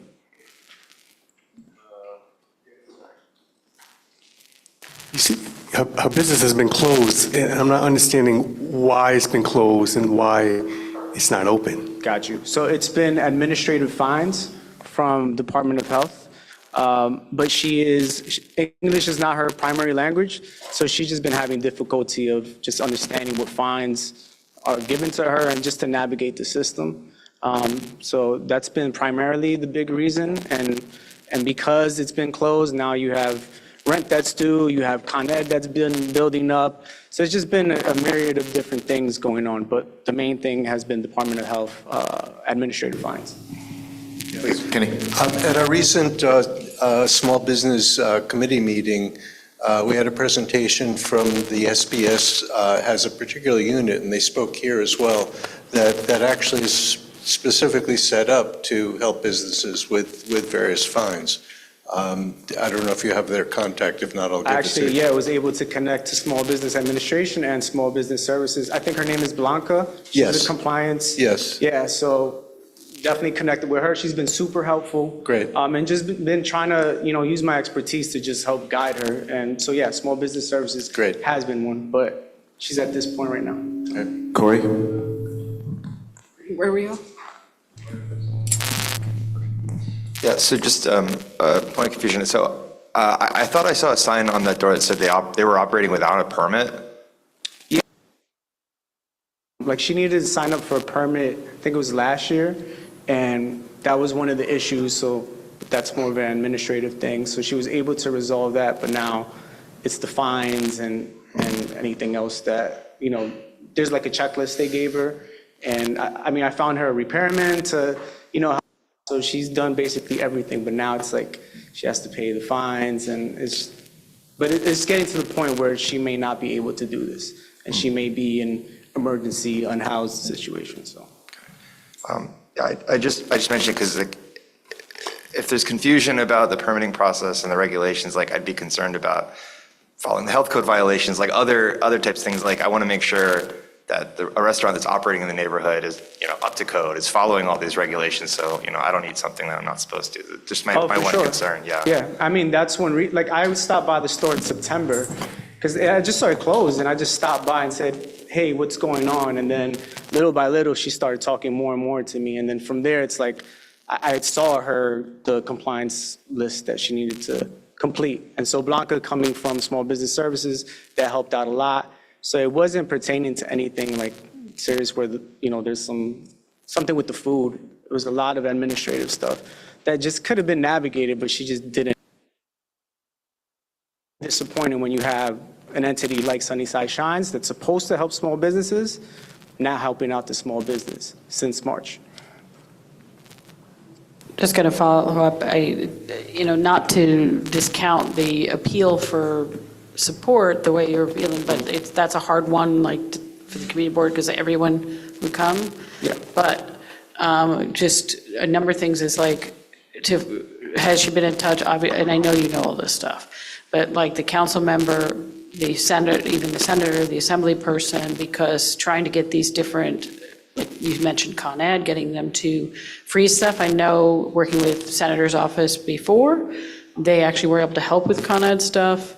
And, you know, I mean, if we look at this, this is a small, even though it's bricks, not that unlike a street vendor in many ways, getting caught up in all red tape and not being supported in doing what they do.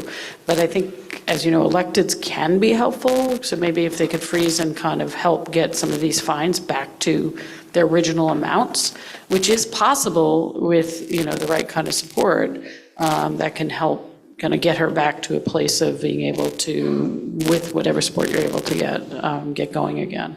For sure. And I did reach out to the council member's office, so there's been that dialogue. And the state It ones just- too, because that helps. Just the city one, but you're right, state is another angle we could go. But again, like, I'm also here just saying, like, I'm at capacity. Like, I'm really just the constituent, just stop by. And I'm just like, again, it's frustrating because I just want to help her, but I'm at this point where it's like, I'm speaking it to a community board, like, all right, if you know people that want to help, or if you want to help, please help. Because, again, like, I've done the most officials and state could be, but now it's getting to like a drastic. Okay, all right, thank you. And great to see you back here. Last name Blake?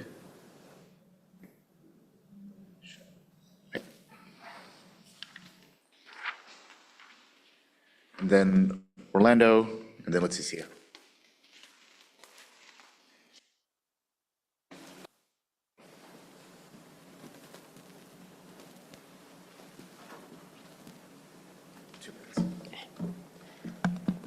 Good evening, everyone. My name is Chanel Blake, and I am a Master of Public Health student at the CUNY Grad School of Public Health and Health Policy. I also work as a health and safety coordinator for an early support families and their children's health needs. I'm also here tonight to speak in support of New York City Council Bill Intro 1337, 2025. This bill would require the Department of Education and the Department of Health to work together to give parents clear, accurate, and easy-to-understand information about vaccines. This information would be available in multiple languages and sent out to families every year. In my work, I see firsthand how many parents want the best for their children, but they often struggle to find reliable information. A lot of families rely on social media or word of mouth, and that can lead to confusion, fear, or delayed vaccinations. These challenges are even greater in immigrant communities, low-income neighborhoods, and households where English is not the primary language. By making vaccine information simple, consistent, and accessible, this bill would help parents feel more confident, more informed, and more supported. It would also improve public health by reducing the spread of preventable diseases in our schools and neighborhoods. This bill is ultimately about health equity, stronger communication, and making sure all families, regardless of language or background, have the tools they need to protect their children.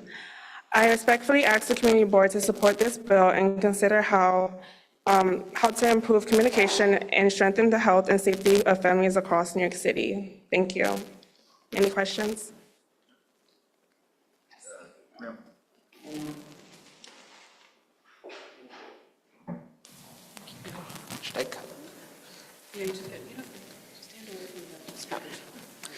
Thank you.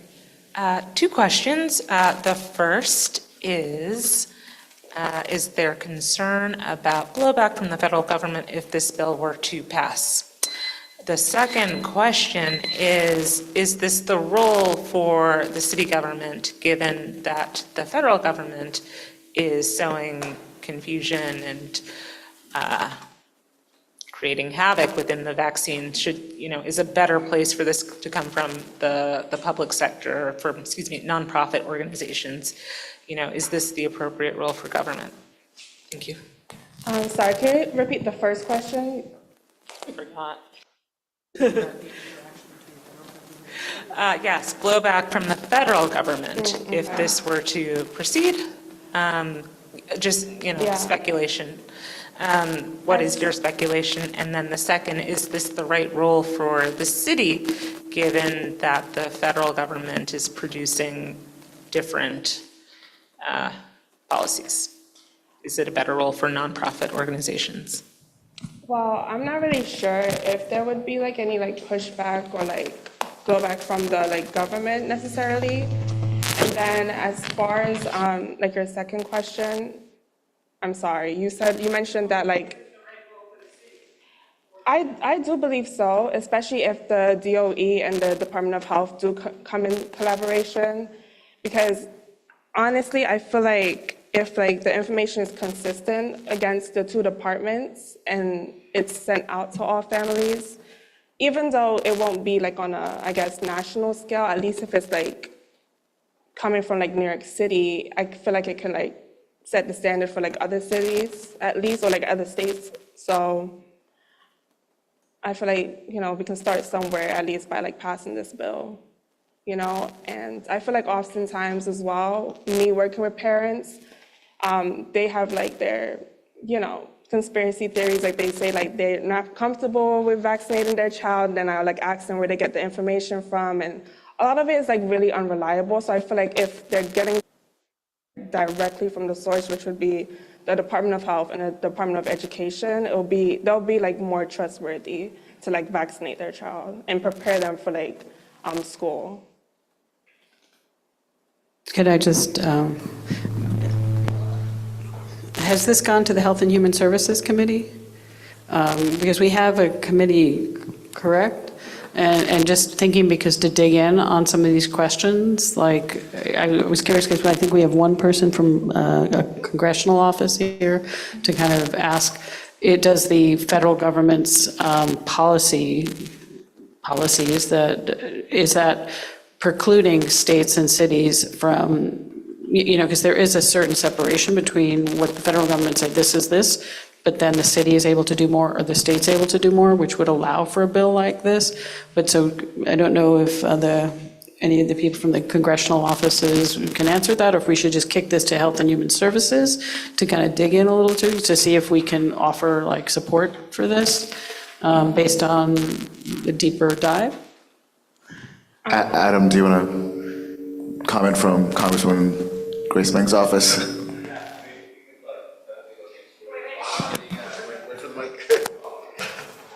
If you want to come to the mic.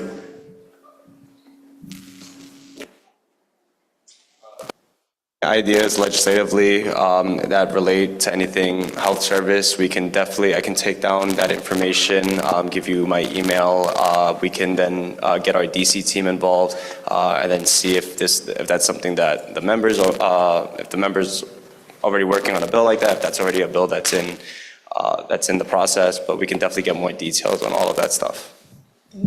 The question I was posing was at the federal level, what the CDC is putting out about vaccines, that is kind of rolling back a lot of information. The question is, does that preclude for the state or the city from being able to put in more, their own information about vaccines and potentially having that put through the local education departments? Does that make sense? Which is different from what you're saying. Yeah, still that definitely, I would feel more comfortable still taking that question back to our DC team for them to take a look at and see where those levels of government separate and where they may like hold each other back or anything like that. Thank you so much. Corey? Carlos? Where are we going? Thank you. And if I can just provide a little bit of advice, because I do think this is a good idea. If you guys are continuing to advocate over the next couple of weeks, I'd encourage you to train your efforts on the speaker, because there's only one meeting left that the council has for the rest of the year, and if they don't pass it, then it has to get reintroduced next year and it'll have a new number. So not that it's going to die or anything, but like you guys should go after the speaker now, and then next year come back to us. We can try to get our council member to support it if people like it, and then get it done that way. But just wanted to flag that because I think it's a good idea. Thank you. Thanks so much.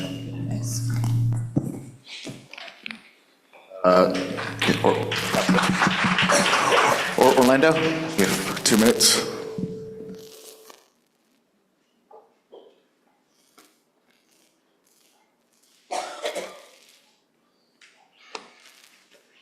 Let me know when I'm good. Hello, everyone. I just wanted to always do like a little praise report before I go into the nasty stuff. I have gotten several children to go back to school, as well as sign up 3 people for their GED programs, as well as taken several donations for a lot of books in my store, if you ever come by. And then I still need my petitions for the no smoking sign, the books in front of the thing. And I would like a new petition also that we like spray paint the floor in front of my store. There's no parking there, and it's aggressive. It's just so aggressive. $115 tickets every time somebody goes to sit down and eat at my neighbor's or go get something from the dollar store is aggressive and crazy. Now, regarding the necessary matters at hand.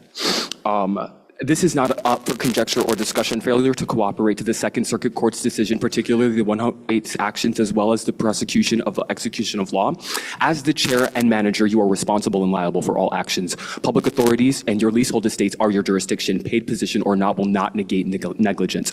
Pursuant to 50-E, we will follow all of the necessary appropriate file works for the Court of Claims and the Attorney General, respectively. You are to advise the sheriff deputies and the 108 to approdicate themselves to their memorandums, respectively, from July 15th and the 12th. I hope I've made myself expeditiously clear. Expediently, okay? This is my last time talking. Article 77, Article 78, and Article 82, respectively. And if you guys need donations for the McKinsey Consolidated Laws annotated, I have multiple copies. Have a blessed night. Thank you. Any questions? I didn't even know I was entitled to questions before. Have a good one. Expeditious indeed. I appreciate that. Let's just see.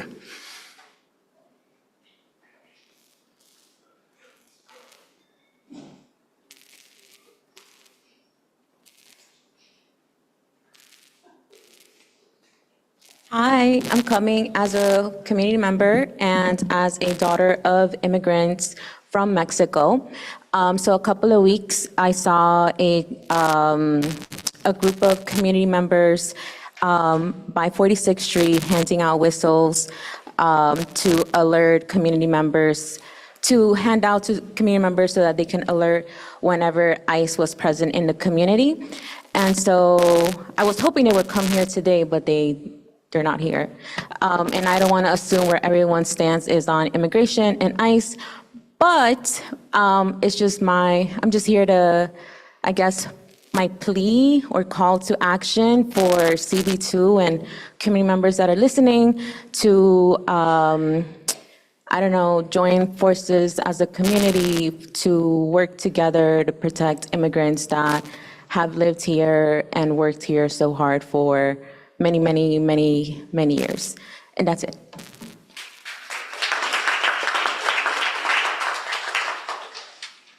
Amen. All right, that concludes public comment.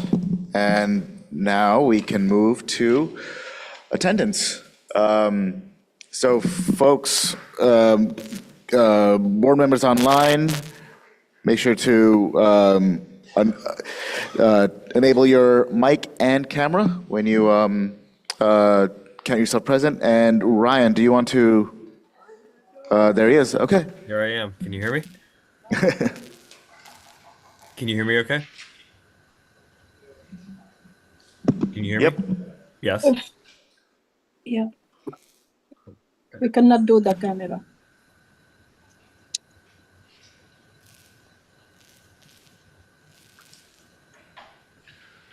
Ryan, go for it. You can hear me now? Yep, we hear you. Okay, perfect. All right. Good evening, everyone. We'll start with Amparo Abelbay. I'm present, but I'm still. Oh, I was trying to disable my. Yeah. Anyway, video. I'm here. Right. Present virtually? Okay. Nelly Afshar? Present. All right. Anatol Ashraf? Present. All right.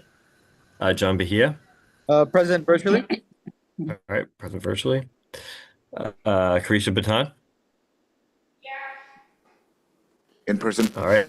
I heard you even without the mic, Carisha. Thank you. Nick Berkowitz. In person.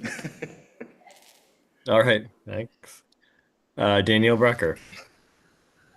In person. All right, thanks. Carlos Castelcroc. Thumbs up in person. Yes, wonderful, thank you. Evelyn Chango. Ryan, can you see folks? Do you need me to do this? It's helpful, yeah, if you can just read it out also, thank you. Evelyn Chango is excused. Okay, Evelyn Chango's excused. Lisa Charles. Absent. Absent, okay. Tanya Chavez. Excused. I think she was excused, right? Yeah, okay. Osman Chowdhury. In person. Okay, thanks. Steve Cooper. Present virtually. All right. Warren Davis. In person. All right, heard him in the background, excellent. Lisa Deller. Present virtually. All right, thanks, Lisa. Maury Gallinoy. Excused. Excused. All right, Dr. Raz Janutzos. In person. And she's there, yes. Great. Alexandra Gonzalez. Present online. All right. Camille Gray. In person. You're in person. Yeah, great. Kenny Greenberg. In person. Okay. Corey Hannigan. In person. Great. Thanks. Mohammed Hossein. In person, yep, he's here.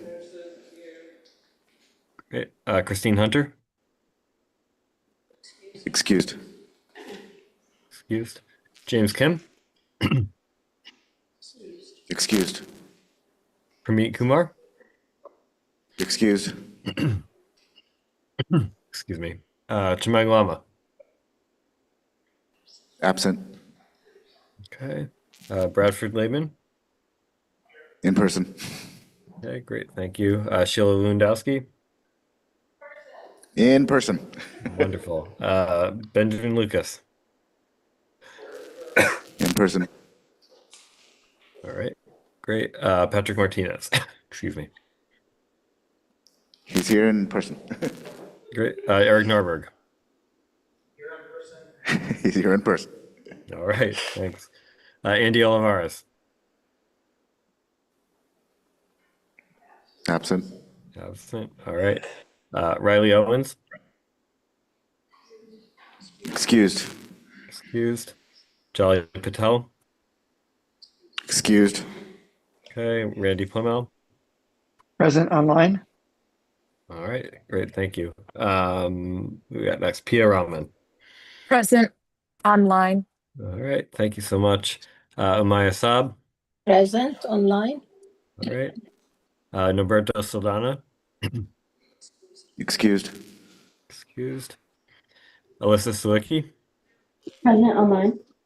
Okay. Fajelzin Sherpa. Absent. Absent. All right. Ryan Smith, I'm online. Lauren Springer. In person. All right, great. Thank you. Akello Thomas. Absent. Okay.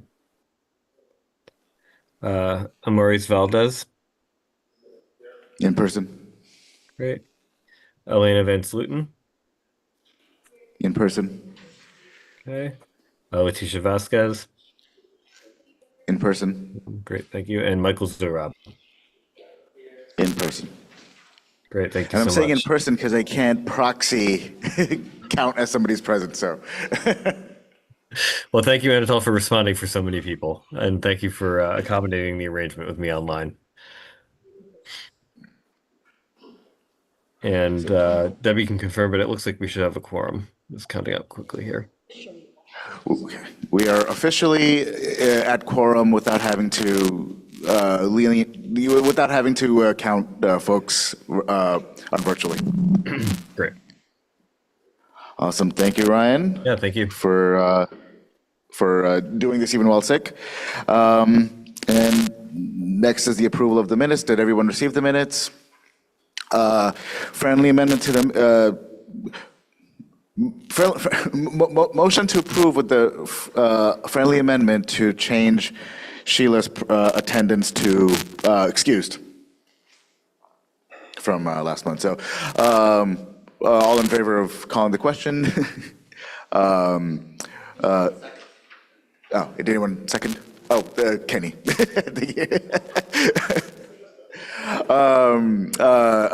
Motion to approve the minutes, all in favor? Aye. Any abstentions? 1, 2, 3 abstentions. Anyone online abstention? No, okay. Any opposed? Okay, and we'll just change Sheila's. Yeah, awesome. No worries. Okay, chairperson's report. Not much to report this month. At the borough board meeting this month at Queensborough Hall, we took the borough board vote on the Newtown Creek CSO ULURP, and it passed unanimously, including the conditions that the Blissville Civic included, along with everything else we had. So it passed unanimously. And CB5 had no conditions at all when they voted, so that was interesting. And it should be noted that Borough President Richards said that whenever you bring CB5 and CB2 together on something, that's always an accomplishment. So well done, DP. All right, the One LIC Oversight Committee is still being formed. I don't expect much movement on it before the new year, but if you're interested, please continue submitting your interest. But the committees are being formed. And there will be some overlap with, looks like there's going to be some overlap between CB2 and this committee.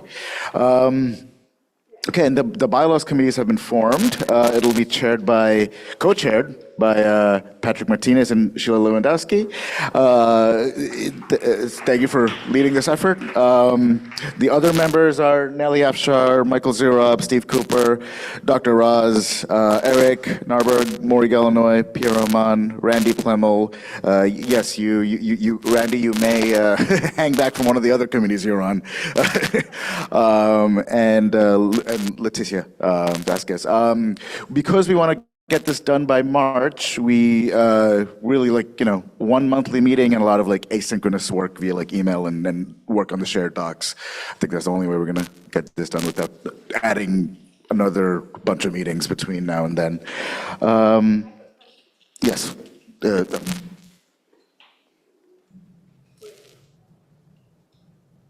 Idea is not to rewrite the bylaws, just to review and revise them. Review and revise. And then add what might be missing. Yes. Yeah, and clarify and so on. Unless something new needs to be added, but that's all. That is to be considered. Great, and now we'll do the vote for the executive board for 2026. Last year, we did this with Ryan as the secretary casting one vote for the whole slate. So if no one has any objections, Ryan, would you do that again? Sure, yeah. So I'll state for the record, I'll cast a vote for the slate for every office on the executive committee running unopposed. Do you need me to name them out by name, or is that sufficient? You have to, Yeah, I did, yeah. name the candidates? Or, yeah. Yeah, please state for the record who the candidates Sure. are. So for the record, stating, vote for the candidacy of Anatol Ashraf for chair, Dr. Raz Tanutzos for first vice chair, Nelly Afshar for second vice chair, myself, Ryan Smith, for secretary, Michael Zurab for treasurer, and Patrick Martinez for parliamentarian.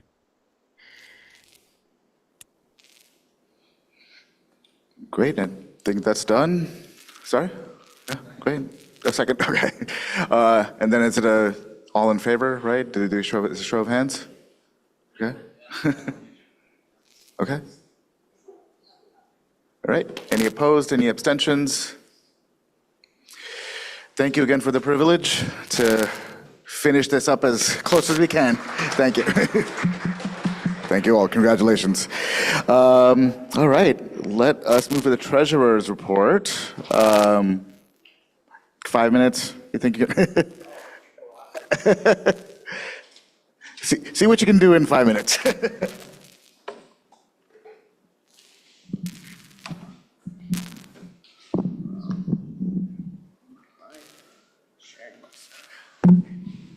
Cool. Good evening, everybody. Thanks for the time and attention. I wanted to talk through some issues related to the board's operational budget. I guess one thing I want to first start out and clarify is didn't we just vote on a budget? And there's actually, we're using the word budget here, but it really is referring to two different things. There's the statement of needs process, which is the city's budget as a whole, where the community board has a formal role under the charter to provide feedback to the city about our priorities, and that shapes agencies and allocations and so on, funding and so on. And then separately, there's the community board's budget. I mean, they're not completely separate, but they're sort of functionally separate. And here we're talking about the operational budget of the board. The community board is functionally an agency of the city, and so it has a budget that it receives in appropriations, and the board decides how to allocate that budget, and that's what we're talking about now. So that's why we're still talking about budget, but we're actually talking about a much different thing than what we were talking about over the last several months. We're talking specifically about the funds appropriated to the community board as an agency. And in our bylaws, we were just talking about bylaws, but our bylaws actually do speak to this point, and they say very little, frankly, about the treasurer right now. They have 4 sentences, roughly, and 2 of those sentences are about the operational budget. The first, this point A, is that the treasurer shall, on a quarterly basis, review and report to the board on its operational budget. That's essentially what I'm attempting to do tonight. Although also talk more broadly about that process. And then B, shall prepare a proposed operational budget in writing and submit it to the board for approval prior to each fiscal year. To my knowledge, the board has never done this. I've looked at, community board's been around for decades, so I suspect it's possible that at some point this has happened, but in recent memory, I do not believe the board has ever voted on its operational budget. And I looked at the minutes through 2019 because they're posted on the website, and I didn't find any evidence of that. So that is what our bylaws say. And the operational budget is definitively, so that different from the capital and expenditure statement of needs. So that's, in the bylaws and what I'm attempting to do now. So the goals here, we're midway through the fiscal year. I received from the office the kind of Q1 of fiscal year 2026 operational budget, so how things have been spent and some information about allocations. And so I wanted to kind of share that with you, and also more broadly, I guess, just create a shared understanding about this process as I'm learning about it, because it's clearly a kind of a collective thing that we're deciding how this is going to happen per our bylaws. And so I kind of want to bring everybody along and kind of give you context about what we're talking about. And then finally, discuss very preliminarily some thinking around operational budget for the remainder of the fiscal year and into the coming years. So bird's eye view, right? There are 3 types of expenses in the community board's operational budget. The first is personal services. The second is rent for the board's office, which is actually kind of a separate thing in a strange way. It's mentioned in a different part of the charter, in a different sort of subsection, and it's explicitly stated that it's handled separately from the other 2, and it's handled by a different agency. And then there's this third category, other than personal services, OTPS. And if you look at the percentages of these, rent and personal services are the vast majority of the budget. The grand total allocated to CB2 annually for fiscal year 26 is $416,000, and about 2/3 is personal services, about 30% is rent, and then 4%, $17,000, is other than personal services, which is everything except personal services, so salaries, benefits, and rent. And there is a public website from the controller where you can get kind of statistics about agencies, including community boards. So you can find our board, you can also find other boards, you can find historical records many years ago. And so, this is what it looks like. It's called Checkbook NYC. This is what our board looks like. And it's interesting to see the different things that boards submit that they get reimbursed on. In general, community boards don't differ too much in their budgets except for rent. Rent differs quite a bit, and I think that just reflects the value of office space. So if you're a Midtown Manhattan community board, you get more for rent because otherwise you wouldn't have an office. Yeah, DCAS does that. And it's specifically in the charter. The rent is separate. There are some nuances I learned from talking to the office earlier this week that if you kind of at face value take what's on, excuse me, I changed slides there. So there are some expenses on the website listed for fiscal year 2026 that when I consulted with the office, I learned were actually in fiscal year 2025. So with all these things, you have to take some, there's some nuances there. But there was a purchase of a laptop and a purchase of a desktop on July 14th, and they're categorized as fiscal year 26 on the website. And when I consulted with the office, it was actually a fiscal year 25 expense. So there's these sort of nuances to consider, but it is cool. You can see the specific contracts. So they have these pod IDs, and you can see pod IDs for specific expenses, and it's interesting to see the different things that boards and so on are spending money on. So of the three categories, other than personal services, is sort of the only place where there's where community boards, other community boards, kind of functionally play a meaningful role in allocations, right? Rent, can't touch. Personal services, not really something we can touch. But other than personal services is something where other community boards regularly vote on, choose to allocate funds on. Treasurers and boards come up with budgets. I have some examples on the final slide. I see you have a question. Should we handle that now? Oh, you have a mic. Perfect. I didn't necessarily have a question, but I did want to correct something before you get too deep, is that this has been a topic of discussion in the past. When I was on the executive committee, I think both with Denise and Lisa at different times, we actually did look into the OTPS, and there were things about hiring outside consultants for land use, about looking at the contracts for even the office equipment, and what was left at the end of the year and how to best use it. So I just didn't want to leave it out there that that's never happened before. It may not be in the general minutes, but it certainly was in the executive committee and in the budget committee minutes. Yeah, people have definitely asked these kinds of questions. And we've also had discussions about how it should be spent. So that has happened in the past. Yeah, well, Lisa, who I know has been on the board for a while, said in the Zoom chat, the board has never done this, 2 exclamation points. So I think this is probably a bit ambiguous, but, Lisa. Hi. Oh, I could say we never reported to the full board.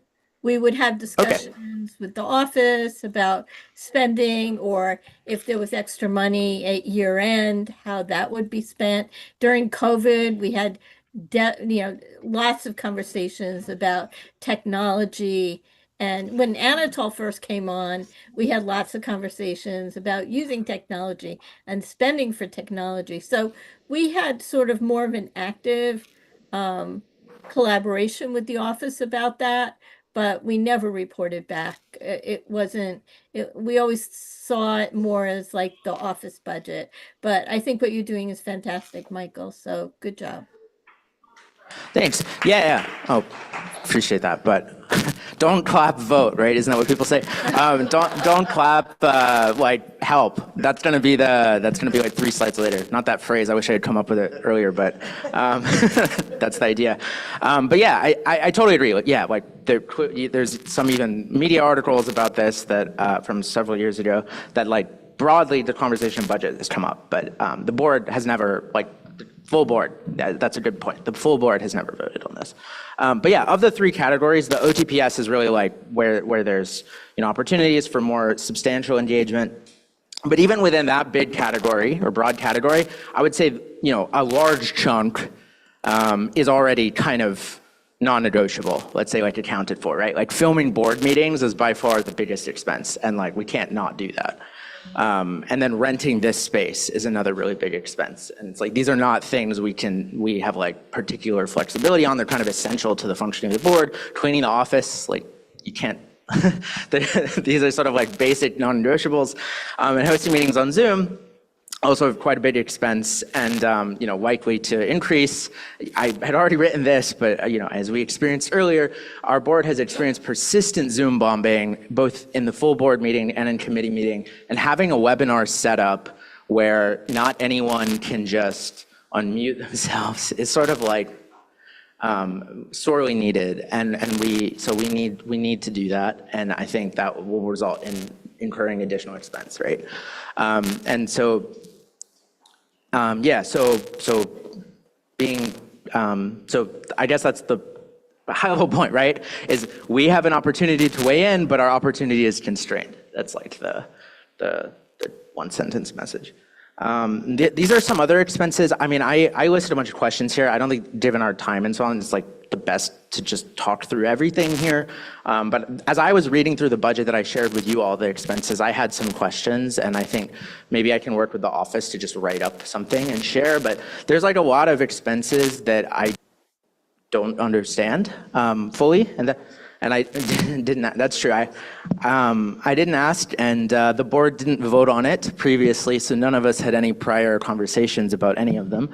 And so I think I'm just flagging some of these here, and it'll be helpful to kind of continue processing this. But like, for example, we spend quite a bit of money on a stamping machine, and I'm not sure what volume of mail we send out, and I think these are the kinds of expenses where maybe we might have more flexibility and thinking about other things. Like I've seen other boards, for example, use OTPS funds for community events or like public realm improvements, and I wonder whether these are the kinds of things we can also start to think about. So I've listed some expenses here.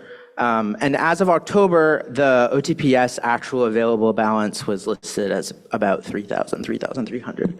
And so that's the current fiscal year that started in July and ends through June. So this is like some sketch of thoughts. Please get involved is like the thing I actually want to highlight in this slide. I don't want to have a super heavyweight process, but I think I have a full-time job and I don't want to spend like a ton of time on this. I obviously spend a lot of time on it. I care a lot about it, but I think it'll be a better outcome if this is a collaborative effort and if a lot of people are engaged.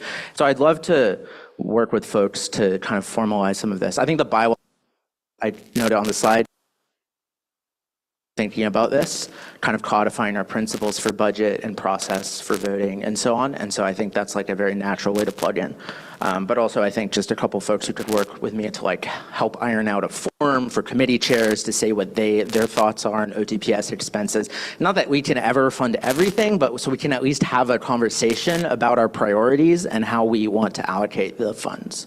And like I said, it's a constrained environment, but we can deliberate as a collective community board and have a conversation about this in the way that other boards are already doing. So near term, we're here. I hope to share some context and just kind of build alignment on this whole thing, and to think about fiscal year 2026, like what does the current $3,000 apparently that is unallocated, like how do we think about that is something I would like to work with you on. Medium-term bylaw and process. And then, longer term, I would love for us to get to a place where many other boards are, where I appreciate this slide is small, but where they have votes that are literally like this one on the right is a Bronx Community Board resolution where they're like, we're going to hire an intern. And so everybody votes, everybody on the board votes to allocate funds for that specific appropriation. Or on the left, there's this Brooklyn CB18 vote about funds and how committees are meeting and allocation and so on. So that's like the long-term state I'd love to get to. So I appreciate I absolutely disobeyed the 5-minute rule. But this is like a really early conversation, but I think an important one to start having now. And hopefully by June, July, when the new fiscal year starts, we're able to have a vote. So appreciate your time and attention. Steve, then Camille, then Carlos. Steve, go ahead.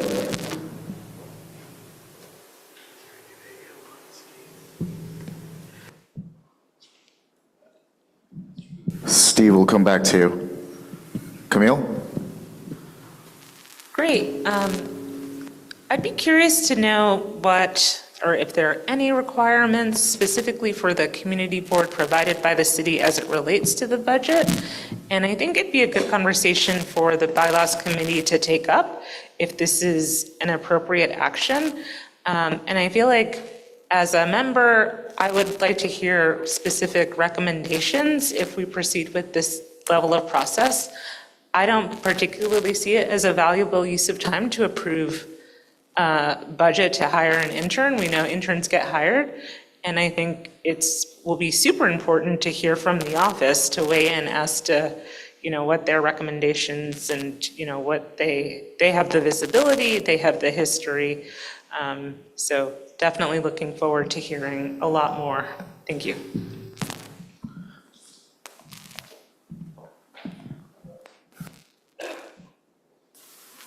Carlos, then Steve. I just wanted to clarify, what's like the timeline and like when would be appropriate for us to suggest things? Because I have ideas. Yeah, I mean, in principle, there is unallocated funds for fiscal year 2026. Like that's what we've submitted. And there's I think in practice, nothing is going to move very quickly. But I think if there's a concrete thing, like I think right now my priority, and I think the priority of many of us, is the Zoom situation because it's like acute. But I think I wouldn't over-index on this year. I would think about fiscal year 27, which begins in July. But if there's something really burning, you're certainly welcome to mention it to me. I just don't think we're going to have like anything formal stood up by then. I mean, my major suggestion is better snacks, so it's not important. Yeah, but I would suggest that sort of thing would probably be better suited for fiscal year 27. Yeah, that's not the level of specificity that I think we need. On the earlier point about like specific rules for this, I mean the charter specifies that community boards are appropriated funds, and all it really says is that they shall use the funds to appoint a district manager to like help the community board do its job, and then that there's rent. Like, I mean, I can pull it up and I think it's a good suggestion, but it's like there's generally laws on how city agencies like ourselves can appropriate funds, right? Like, it's not like it's unconstrained money. There's a ton of process around procurement, and that's where we will obviously like lean very heavily on the office. And of course, the office is like having a good work environment for the office is kind of a key thing that we have to work on. But like, other boards are having conversations about how to fund stuff like all the time and having votes on this. This is not, it's quite unusual for a board to not do anything with respect to, that's overstating it, but for a board to not vote on its budget, right? And every community board does its own thing. Right? The board is ultimately in charge of the board, right? The office is a resource for the board, right? So there are a whole number of boards throughout the city that doesn't even have a district manager. At the moment, Queens CB12, Manhattan CB10, they don't have a district manager. Who makes things work? The board has to do it, right? So ultimately it's up to the board to define for itself how it operates, and the budget is a big part of it. And of course, we're still going to like work with the office, and in practice, it is the office who submits and does the actual like execution of the budget. It's not like we're going to be filling out the procurement forms, right? It's a partnership, and boards, like some boards really do micromanage, and I think at least on paper, and I think that's a terrible idea. Like, if you want to approve anything to CC the treasurer, it's just like nonsense. Maybe if you're retired and like you spend 60 hours a week doing board stuff, Ansel's probably doing that. You don't want to be CC'd on everything? Yeah, exactly. Right? Let's go to Steve.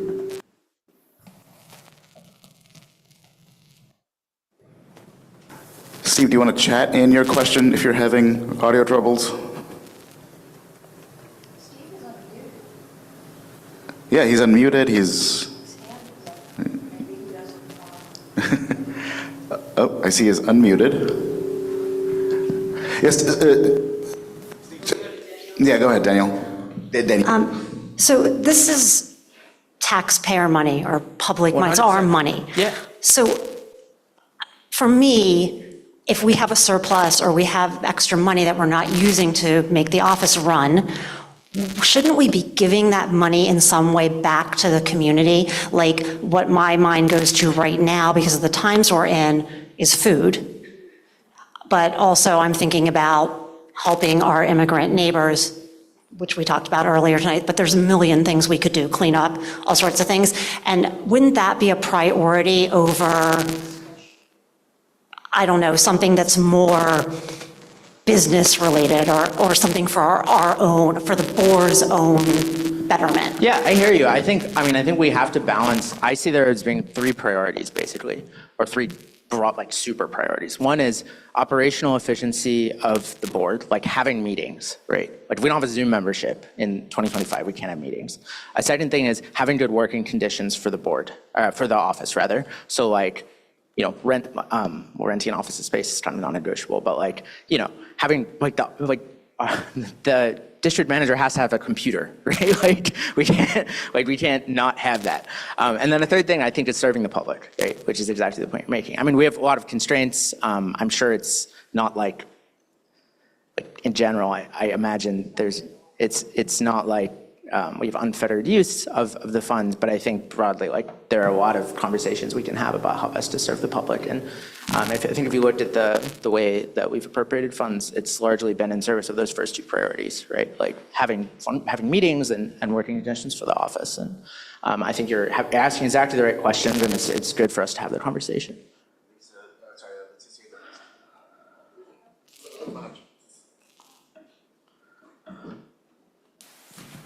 Oh, mine was on the same vein, kind of as Carlos said in your point number 3, and kind of what Danielle said, just doing more stuff in the community. Because when I joined the community board, I think one of my intentions was to, how do we host more community events? So like I work in the South Bronx and I participate a lot in community board-led events there. So like job fairs, college fairs, things like that, right? Like I just volunteer and help out because I work in the area. And so I've always wondered, like applying what we're doing, like I love the Health and Education and Human Services Committee, right? But I always felt like, all right, we're learning this information, now let's apply it and implement it into the community. And so I personally think we should invest it, whatever money we have, into throwing parties and community stuff for the community members. Maybe not, yeah, I mean, maybe just a brief response is like, yeah, there are a lot of ways that money can be used to advance, community, and we've not had a conversation as a board about that. And I'm excited to have that chance to negotiate with you. I mean, as we can already tell, right, we're not like, it's not that much money. And we all want to spend it differently, right? It's going to be really hard, and we have to really think about how to prioritize, but I think there is some room to do some work that we have not done historically. Lisa, Carisha, and I think we should end it there. Yeah, I also want to add that a number of years ago, the council made a special allocation to community boards that was extra money. And with that money, we were able to hire a consultant to help us to work on land use issues. And that was a very important, ability for us. Land use, I guess Permeet is really good now with AI and using AI to go through all the documentation for rezoning proposals. But the fact of the matter is, having all of the board members, and you remember the past summer, all the people doing this legwork to analyze the zoning proposal, to have a consultant to help to advise was really money well spent. And I just, I want to put that out there as, the council from time to time can make special allocations. And so, the $3,000 could be, it could be $10,000. So, Yeah, I mean, just that's kind of think about it in that context. Yeah, that's a really helpful example. And the council member 1 does help fund our the filming of our meetings. Like the council member's office provides it's $1,000 a year. So we do receive like to that exact point, to increase or to kind of enable the, operations of the board, the council member currently does support the board to some extent. And So former that's great. council member Van Bramer used to give us 4K, right, for streaming to channel 13? Right, yeah. Former, yeah. 6 months of it. Yeah, yeah. The current council gives us unlimited. Right, right. But yeah, there's a precedent. Also, some other boards, they create a friends of the board and raise funds that way. So that's another way to get things done. Carisha? Yeah. I was thinking also along the lines of Lisa's point is thinking a little bit more bigger picture and longer term considerations to any surplus for these types of situations where we do need to hire someone for consultant, for counsel, for studies, especially with the rezoning that just went through. We are going to need a lot of help legally to keep advocating for the things that we've been advocating for.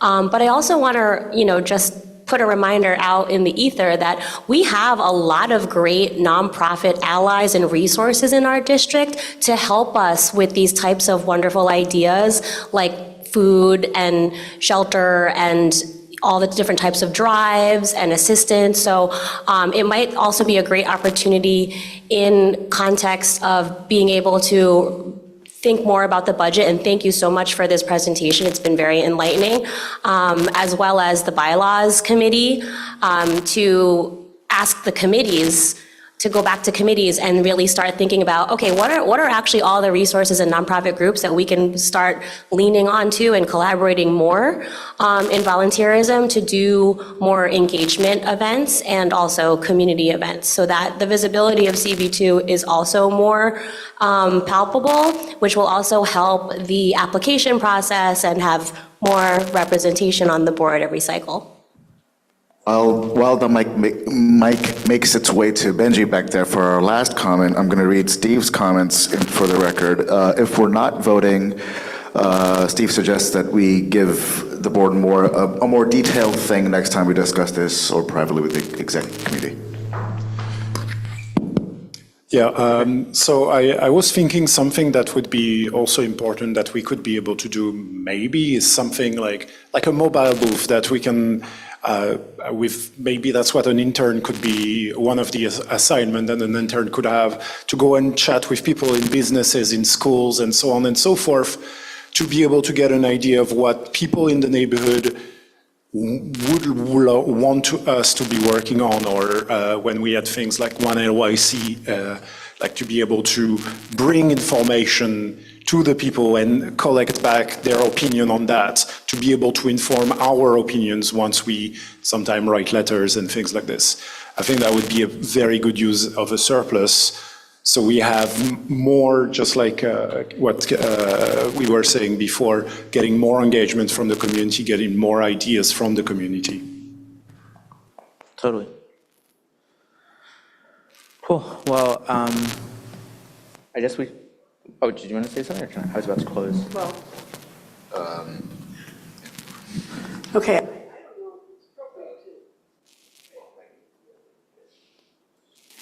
Okay, yeah, I'm going to assume it's appropriate to make a motion. I think the urgency of the Zoom matter is something that we could all agree is something that we need to go ahead with. And I want to, if it's necessary, unless you think you can go ahead and find out how much that's going to cost and spend it, fine. But I don't want us waiting for us to have to vote on that to another meeting. This has to be dealt with. So that's my motion, is that we basically support proceeding with addressing the issue and funding the issue of the Zoom upgrade. I think, I think in this case,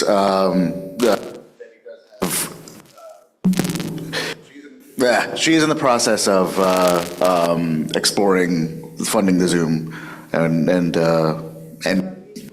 Authorizing. Are we supposed to be authorizing the?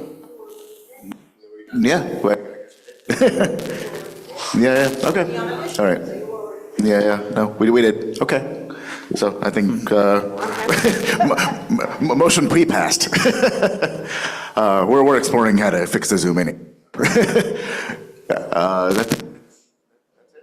Yeah, I'm all set. I'd love, if anyone is interested in kind of helping formalize any of this work, I'd love to chat after. Thanks. Maybe there's even, I don't want to throw another committee at people, but like every 2 months, budget committee, right? Like small business committee meets so maybe, small business committee meets every 2 months. So the other month can be budget and discussing this, right? Debbie, and then let's see if we can get through committee reports in 15 minutes.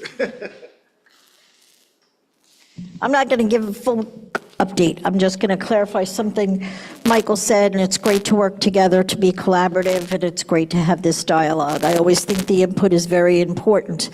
And I just want to, he mentioned that he didn't understand Pitney Bowes. Pitney Bowes is our stamp machine. So when we do a mass mailing and we have to mail to the community for a public hearing, that is part of what the community board is supposed to do, not just the emails, but we have to do streets and areas. So we do a mailing, and that is a postage machine that carries money in the postage machine that we move into the budget for that so that we can do public hearings. That is what the board's deemed allowed to do. We do not, and let me make it clear, because this has happened in the past, where people have promised other entities money from the board. We are not a council office. We are not a community group. We're not a civic group. Our prior chairs and prior executive board, no. The budget has always been collaborative, as Lisa stated before, has always been collaborative with the chair of the community board. That is who the budget is always discussed with. And anyone who makes a request usually makes it through the chair into the district office. We get a new pot of money every July for the fiscal year. Our fiscal year is from July to June.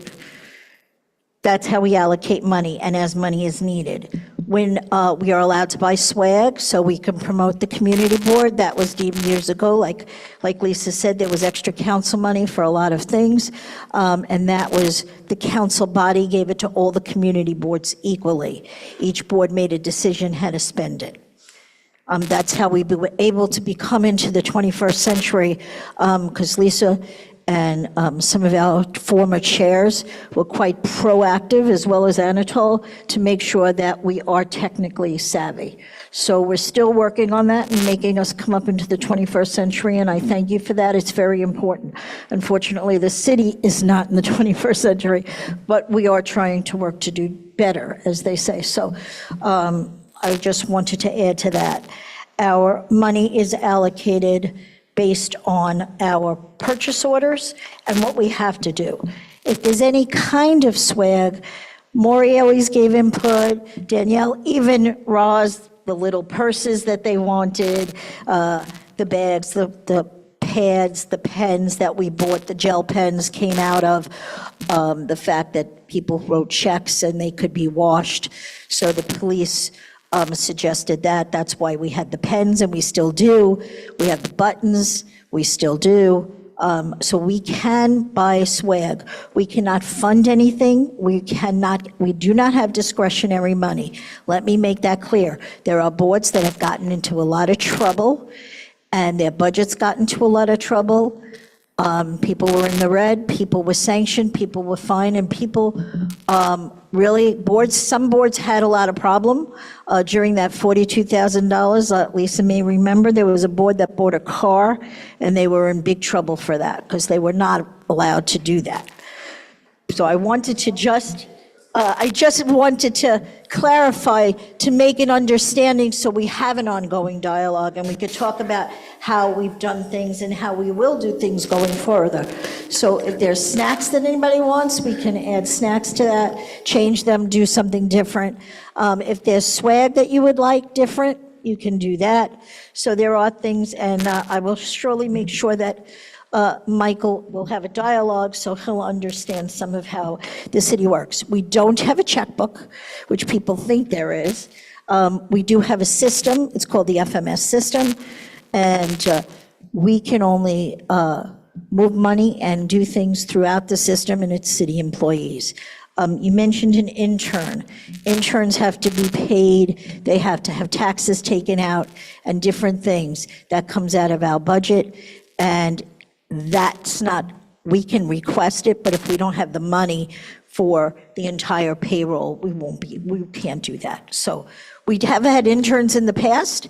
We get them from LaGuardia College. They've had co-op programs. We are trying to get them to continue to do that. So I just wanted to add to it, not to belabor it, not to make a big deal out of it. And we love new ideas. We always love working together. But I want everybody to congratulate themselves that this board has never, ever, ever been in the red. And we've always managed our budget appropriately and had the things that we can do by managing it well. So I wanted to do that. With that, I'll just give you a couple of quick updates. Department of Sanitation, no curbside trash, compost, or recycling, Thursday, December 25th on Christmas Day.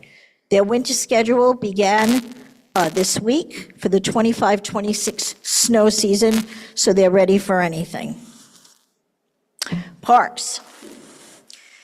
Blissville completion of the Veteran Memorial is expected March 2026.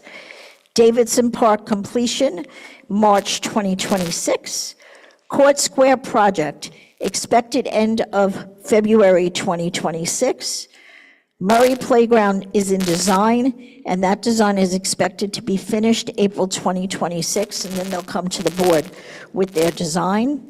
Tours need design, that completion is December 2025.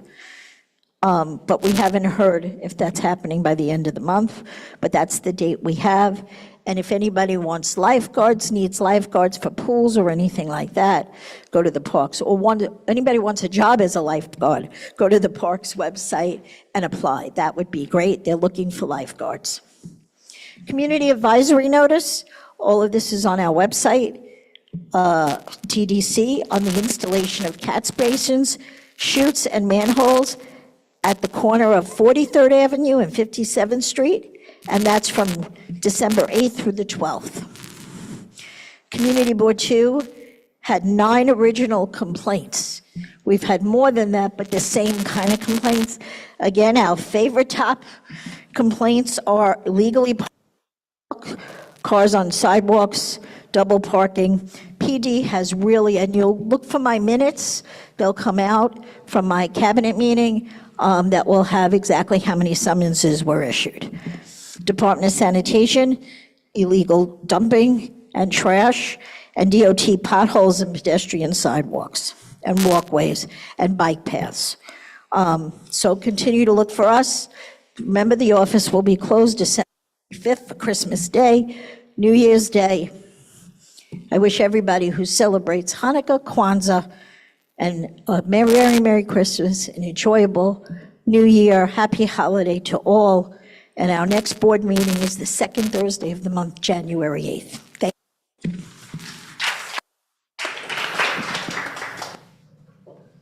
Thank you, Debbie.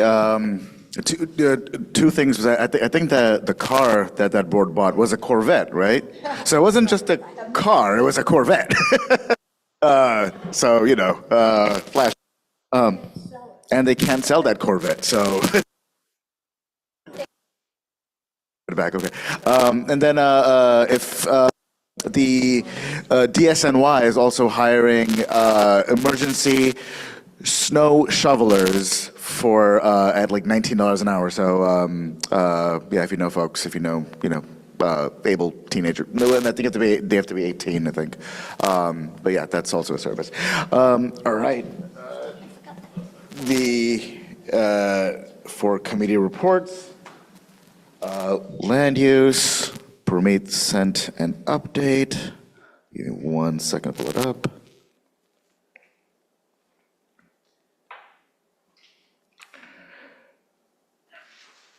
Oh yeah, and Christina's excuse. So the land use committee voted to support the homeowner's application at application to landmarks at 4012 44th Street. The committee agreed to letter endorsing big reuse and the Newtown Creek Alliance's proposal to serve as stewards of the Borden Avenue street end, a key access point to Dutch Kills. Phipps provided an update on construction. I'm breezing through this. NYU Wagner students presented early work on a localized hazard mitigation plan for LIC, and I gave the one LIC update about the oversight committee, which is as far as I know. All right, Corey for transportation.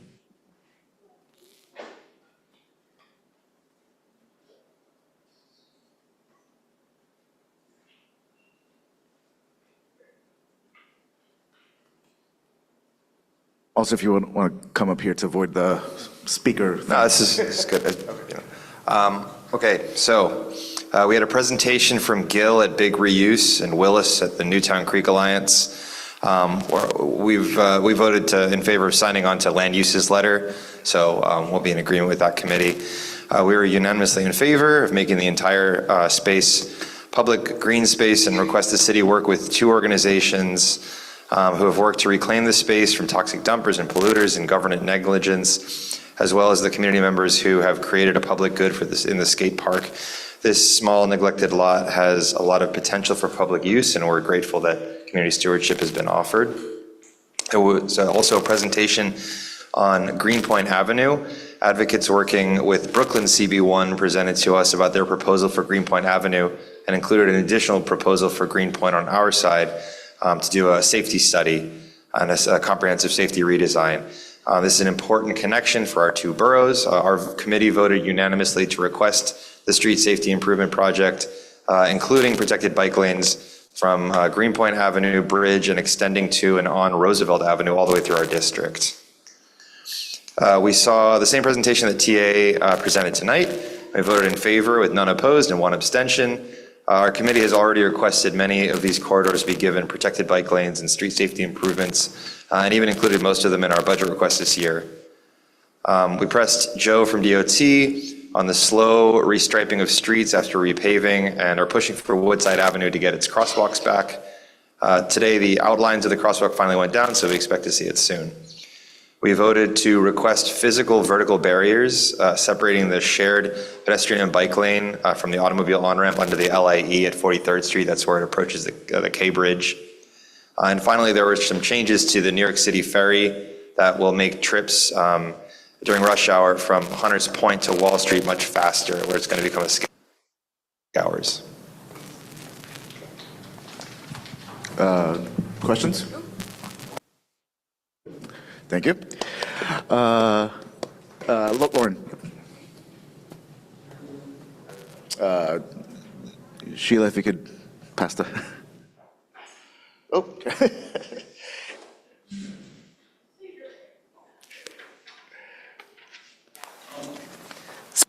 Health and Human Services in November. Our next meeting is this coming Monday, December 8th at 6 p.m. virtual. We'll have a presentation from Principal Luis Garcia of Queens Technical High School. And then we'll also have a presentation from Abbott House Community Partnership on foster parenting.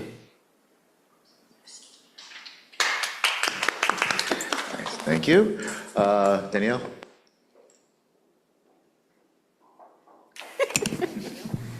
This will be short and sweet. Our meeting is this coming Wednesday at 6:30, that's the 10th. And the agenda is also short and sweet, so if you want to check out a city services meeting, this is the time to come. Christian.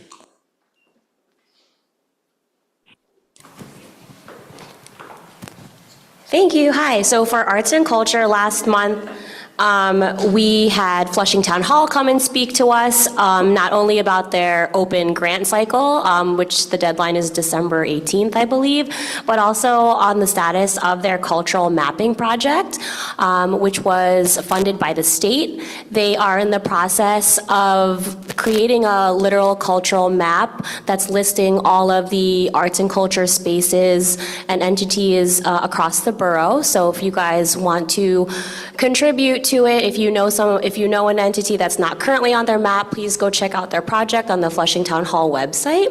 And then coincidentally, we also had, well, actually on purpose, but we also brought in the Naturally Occurring Cultural Districts New York organization because they were also creating a different but complementary type of mapping from an advocacy collaboration standpoint, and they showed us the beta version of it. You can also check that out at nocdny.org, and it's basically what I describe it as a visual version of LinkedIn, but specific to arts and culture and advocacy. So you can see who's already signed up on there, you can see your current connections, and you can reach out to those folks depending on what type of work you want to do. And really quick note, naturally occurring cultural districts is something that we are really trying to push forward as a visibility standpoint, specifically in the context of One LIC, because we do believe that that is a naturally occurring cultural district, especially along the artery of 46th Avenue, and we want to make sure that that stands strong and visible throughout the entire development that's in the pipeline. And then we had a quick update about what's happening with Bliss Theater. The developer there has been very responsive and cooperative with us and allowed myself and Eric, along with Christine, to actually go inside of the building. They have completed the gut demo inside, but we have made a list of things that we want preserved. They hired a third-party salvage company that taken those items out along with other things, brought it back to their warehouse in Connecticut to restore them, and then we are in the process of making sure our list of things that we want brought back to us and implemented in whatever their next stage of design is. So that's where we were there. Anything else, Eric? Please come to Arts and Culture on Tuesday because we have a lot of exciting announcements, including the borough-wide convening that I co-hosted with the Borough President's Office of all the Arts and Culture committees in Queens. And we have some really exciting plans on agenda and advocacy for arts and culture. So come to the meeting. Yeah. Did you bring up the bill that's at the City Council for artist housing? That'll be at this Tuesday meeting, but yeah, you want to talk about that? Well, we were both there, but you know more about it. So Carisha and I both attended a rally on the steps of City Hall with Councilmember Eric Botcher, who is the current chair for the Committee for Culture and the Arts. And it's something that I know would be popular in this area as well. And it was co-sponsored with Keith Powers from Manhattan to do zoning specific to artist housing, live workspace. There's also another bill that I think will connect with that, that's also being sponsored by Councilmember Botcher for kind of the SRO type housing, but these two things will connect. But Carisha and I were both at the rally, and with you had your little one there too. Yeah. So I just wanted to bring that up. So you'll talk more about it at your meeting. Yes. Good. How many arts and culture committees are there on Queen CBs? Yeah, that's a great question. So in terms of independent dedicated arts and culture committees, there are two, CB1 and CB2, which was part of the reason why I felt very strongly about convening all of the community boards with any committees that housed their arts and cultural activities in community boards. So we've a little bit over half of the community boards showed up to this meeting the other evening, which was really exciting. There's artists in every community board district. We'll have more of an update on Tuesday, but a lot of activity would fall under consumer affairs, would fall under parks and recreation. So we're trying to co-advocate on how to get more artists involved, and also how all community boards can look at their bylaws like ours. Like I kept referencing all of the activity that we've done in terms of being able to form new committees and how to go about that process for themselves. So we'll have more work on that next year too. Thank you. Carlos. No meeting last month because it was Thanksgiving, no meeting this month because it's Christmas. See everyone in January. Maury's excused, and I think same same story there. And Amaris, recap for Engagement and Inclusion Committee. Can you pass this down? So I'm going to make 3 different announcements. The first one's going to be personal. So I just want to mention that I am partnering up with 11 Labs and a few other AI companies for a global hackathon. And I want to encourage everyone in CB2 and just in Queens to come and participate in the hackathon.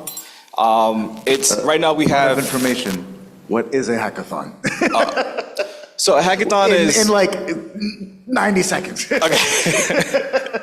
So we partner up with Stripe, Bolt, NAN, Miros, a whole bunch of different companies. And basically you have 6 hours or so to build an application using these services. And this is just a way for you to network, get to meet people who are like-minded, who are into tech products, and just build an application that can be useful. I'll be one of the judges there. So, so again, I want to encourage everyone in the district and just in Queens in general to participate. Now, I have 2 different announcements. The first one is going to be for the Engagement Committee. So Tanya asked me to speak about 3 things. The first one is about a speaker that came in the last meeting that we had. So this speaker is the director of, let me just get it. She's the director of New York City Mayor's Office for Criminal Justice. And her name was Dion Logan. And she came in and she spoke about just the importance of creating housing and welcoming formerly incarcerated individuals. And I guess the obstacles that she faces and the things that she's trying to solve, and how we can help out with the process as well. So that was a really engaging presentation from her part. So the second thing that she wants me to mention is the holiday food drive. So when it comes to the holiday food drive, this is from November 25th to December 24th. There are 3 drop-off locations. The first one is St. Raphael Church.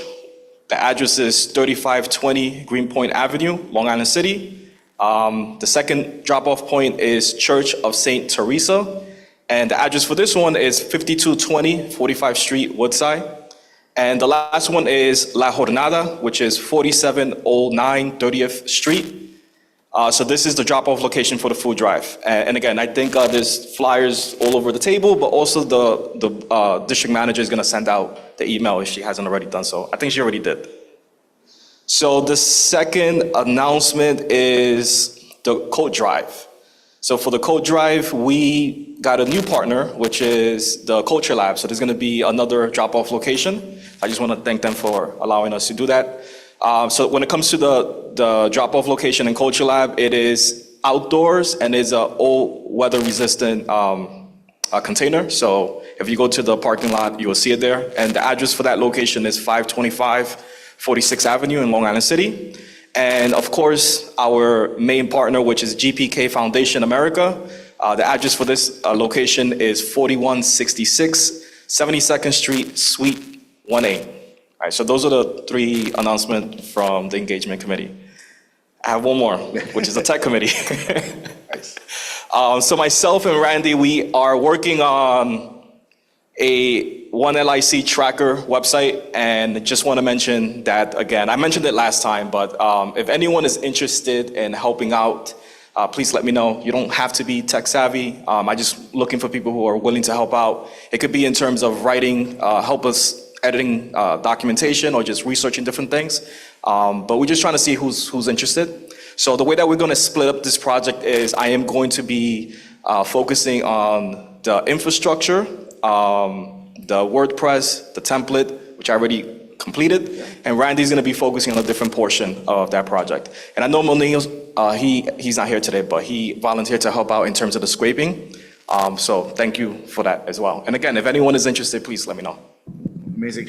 Yeah, I bought the domains already, so it's it's official, and thank you for making it something more living. And what I was envisioning for this was also it'd be open source, right? It's a community tracker, but just being led by us. So yeah, thank you for leading that. Carisha? Yeah.